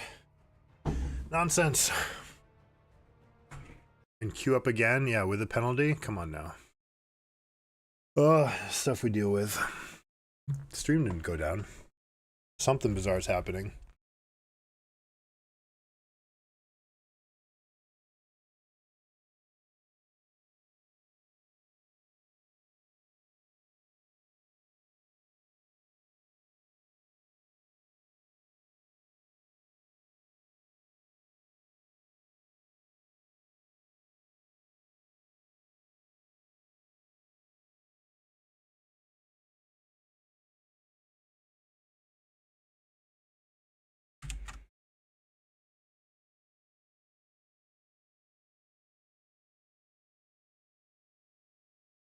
It's trying to reopen me.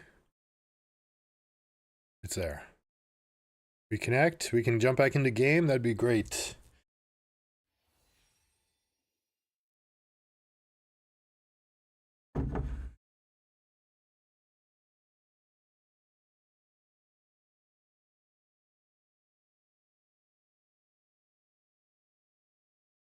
Out of here.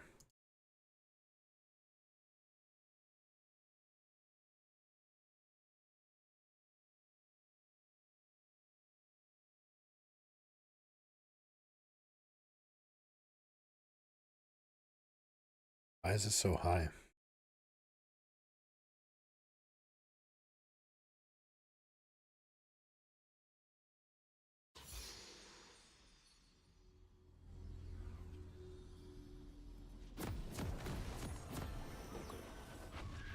This could be an AP Shaco, a little bit less of a threat.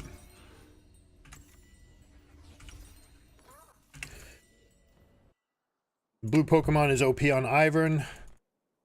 Right, you just get to put up brush anywhere in the game, and it gives you a big speed boost. Welcome to Summoner's Rift.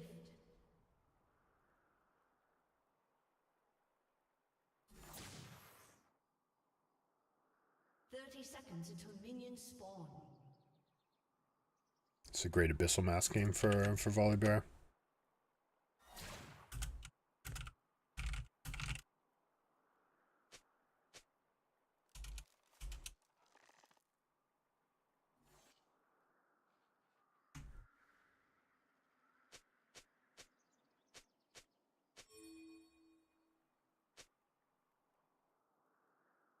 Minions have spawned.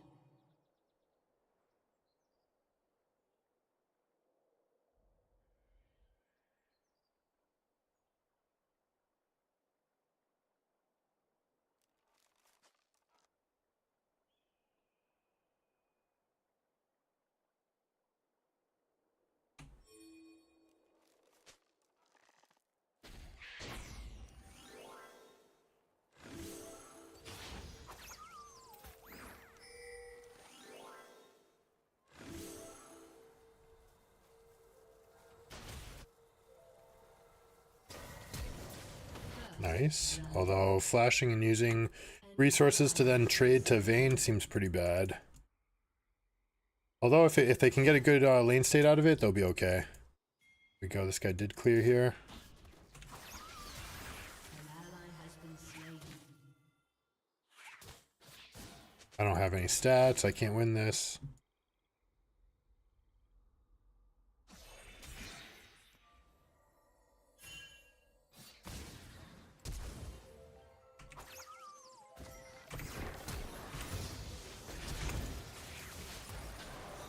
Look at that outplay, baby. Give to Diana. I'll take it. I'll take it. That was flash here. Vayne got 2 kills but died in return. All right, I'm done with this.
I try to turn into that.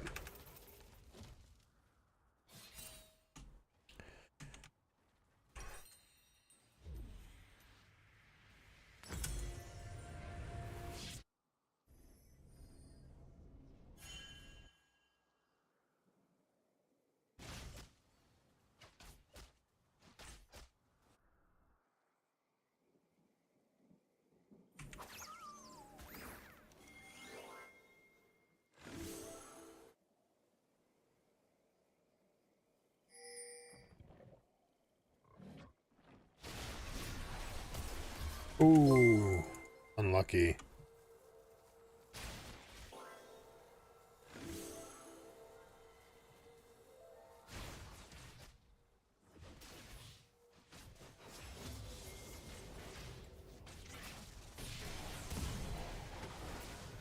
Why did you reach? Oh, the Shaco's here too. Oh my gosh. And cleanses down. Thresh with the missing ping in the middle of the thing.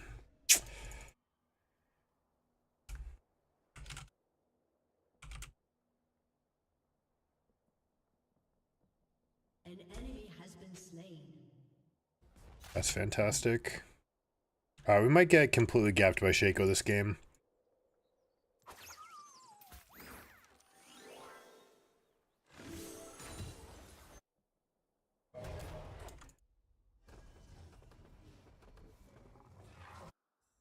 $29.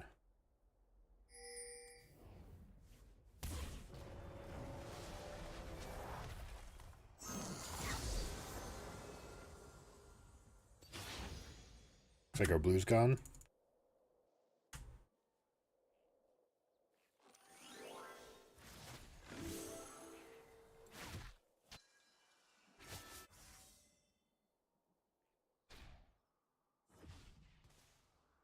Hopefully this guy's not going AP just because I said go Abyssal Mask. Abyssal Mask was going to be good no matter what. I imagine this is gone.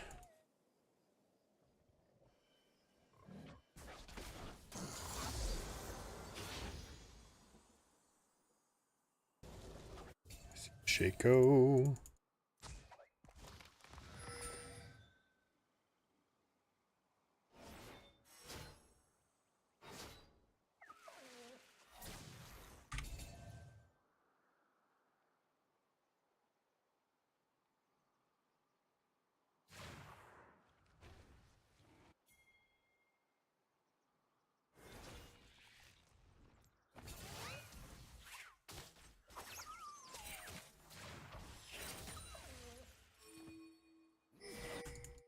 Alright, found Shaco. He's on 37.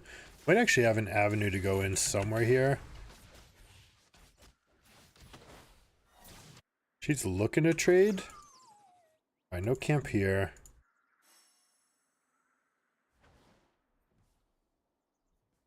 I keep on looking bot. Alright, we're getting outmaneuvered by Shaco now. They're getting the second set of their topside camps. Do I have an avenue now to go in here? Oh, their ward is gone.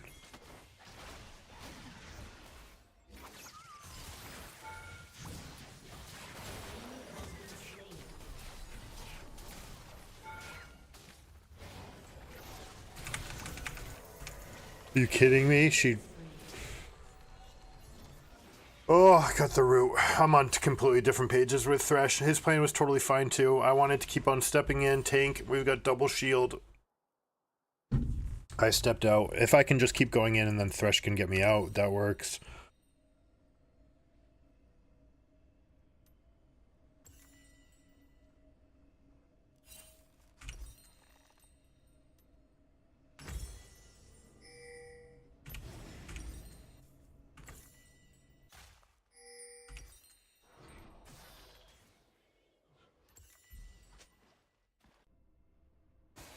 You have to get out of there, friend.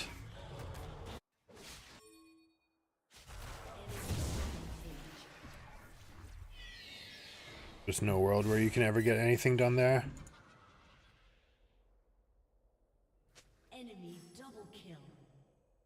An enemy has been slain.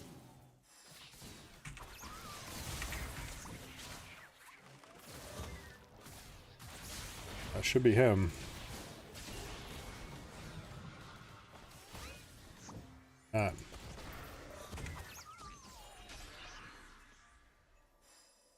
ally has been slain.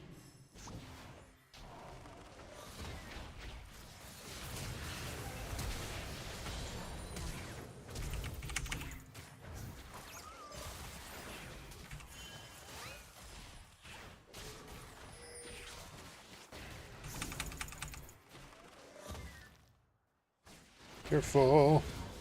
Go, go, go, go, go. She's got no more cooldowns. That's when you can go fight her.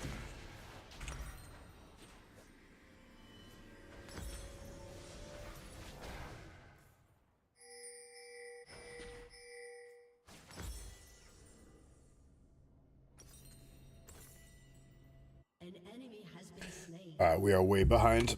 We're gonna have to slingshot ourselves forward. We're not gonna have enough for catch-up experience, although it's kind of close.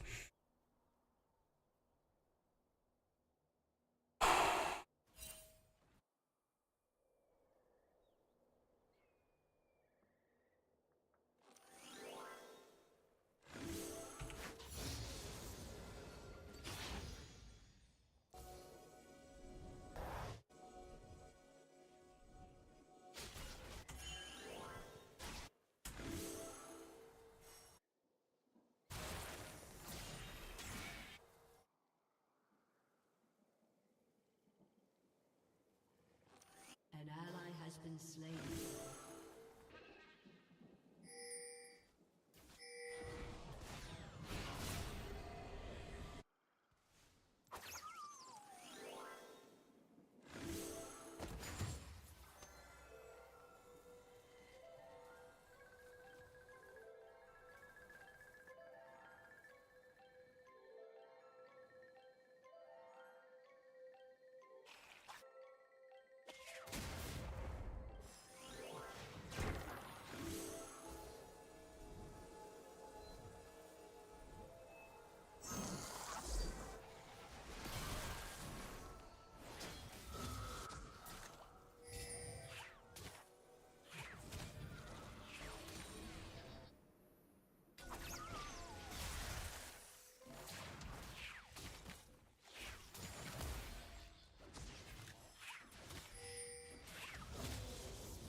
Where am I going to find any windows here?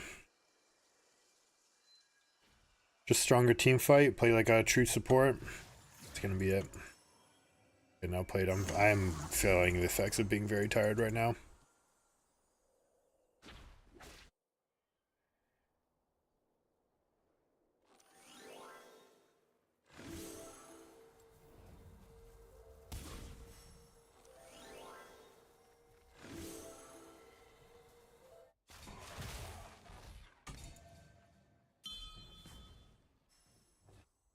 No?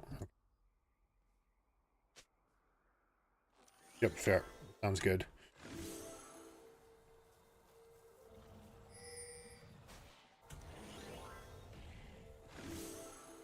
Looks like they're trying to go for dragon, which means that I probably get to take all these camps.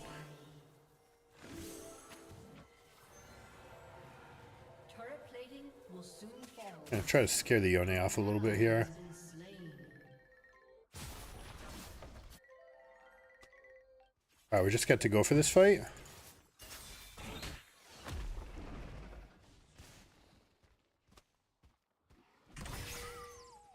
Missed.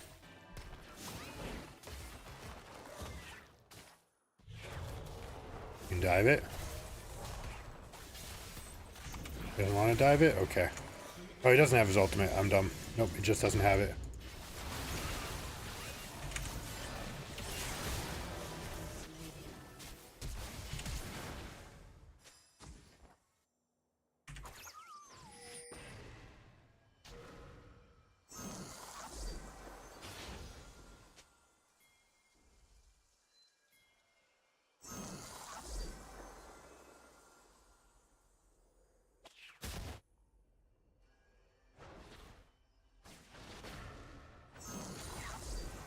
You.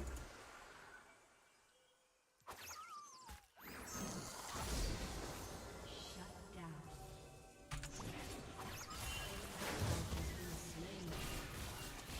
Your team has destroyed a turret. Fantastic voyage. What are we gonna do about these lanes, though? I feel like I've contributed to everyone dying. Your turret has been destroyed.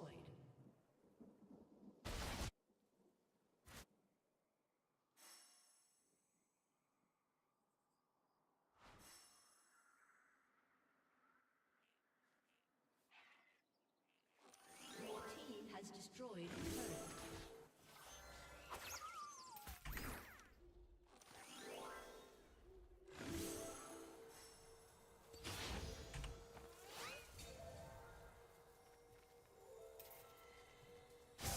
An enemy has been slain. An ally has been slain.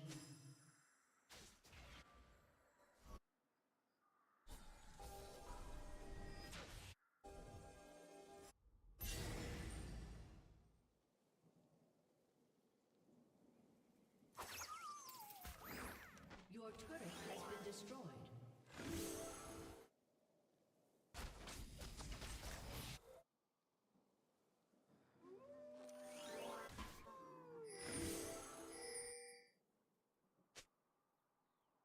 Yeah, we have to give. So just push.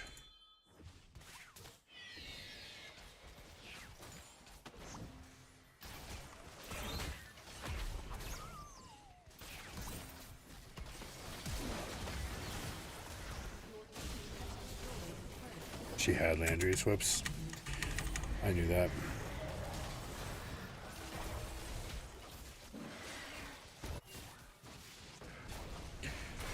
Oh boy, we are just not thinking straight.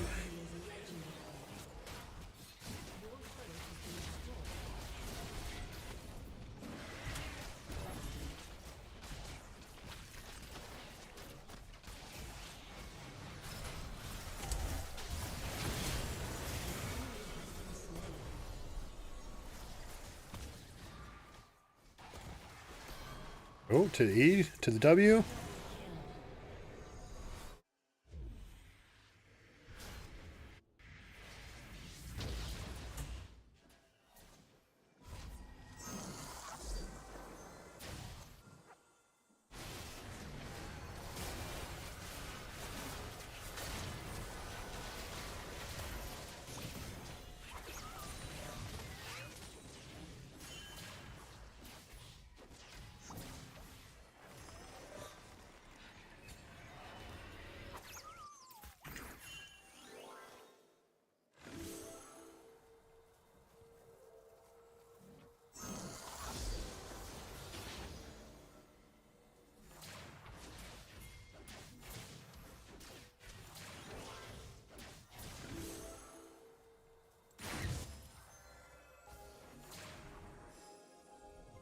Couldn't wait for the candy.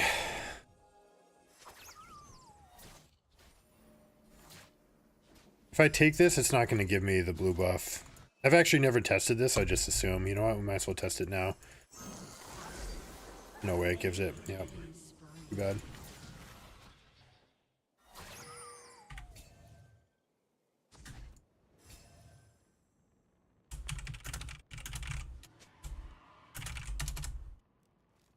Shut down. Shut down.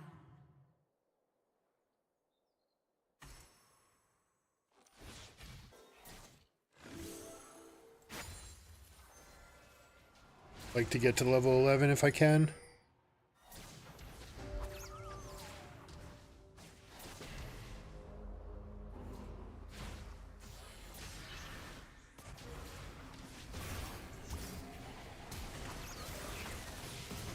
Might be the fake. Gonna kill it just so it's gone. Oh my god, and just die?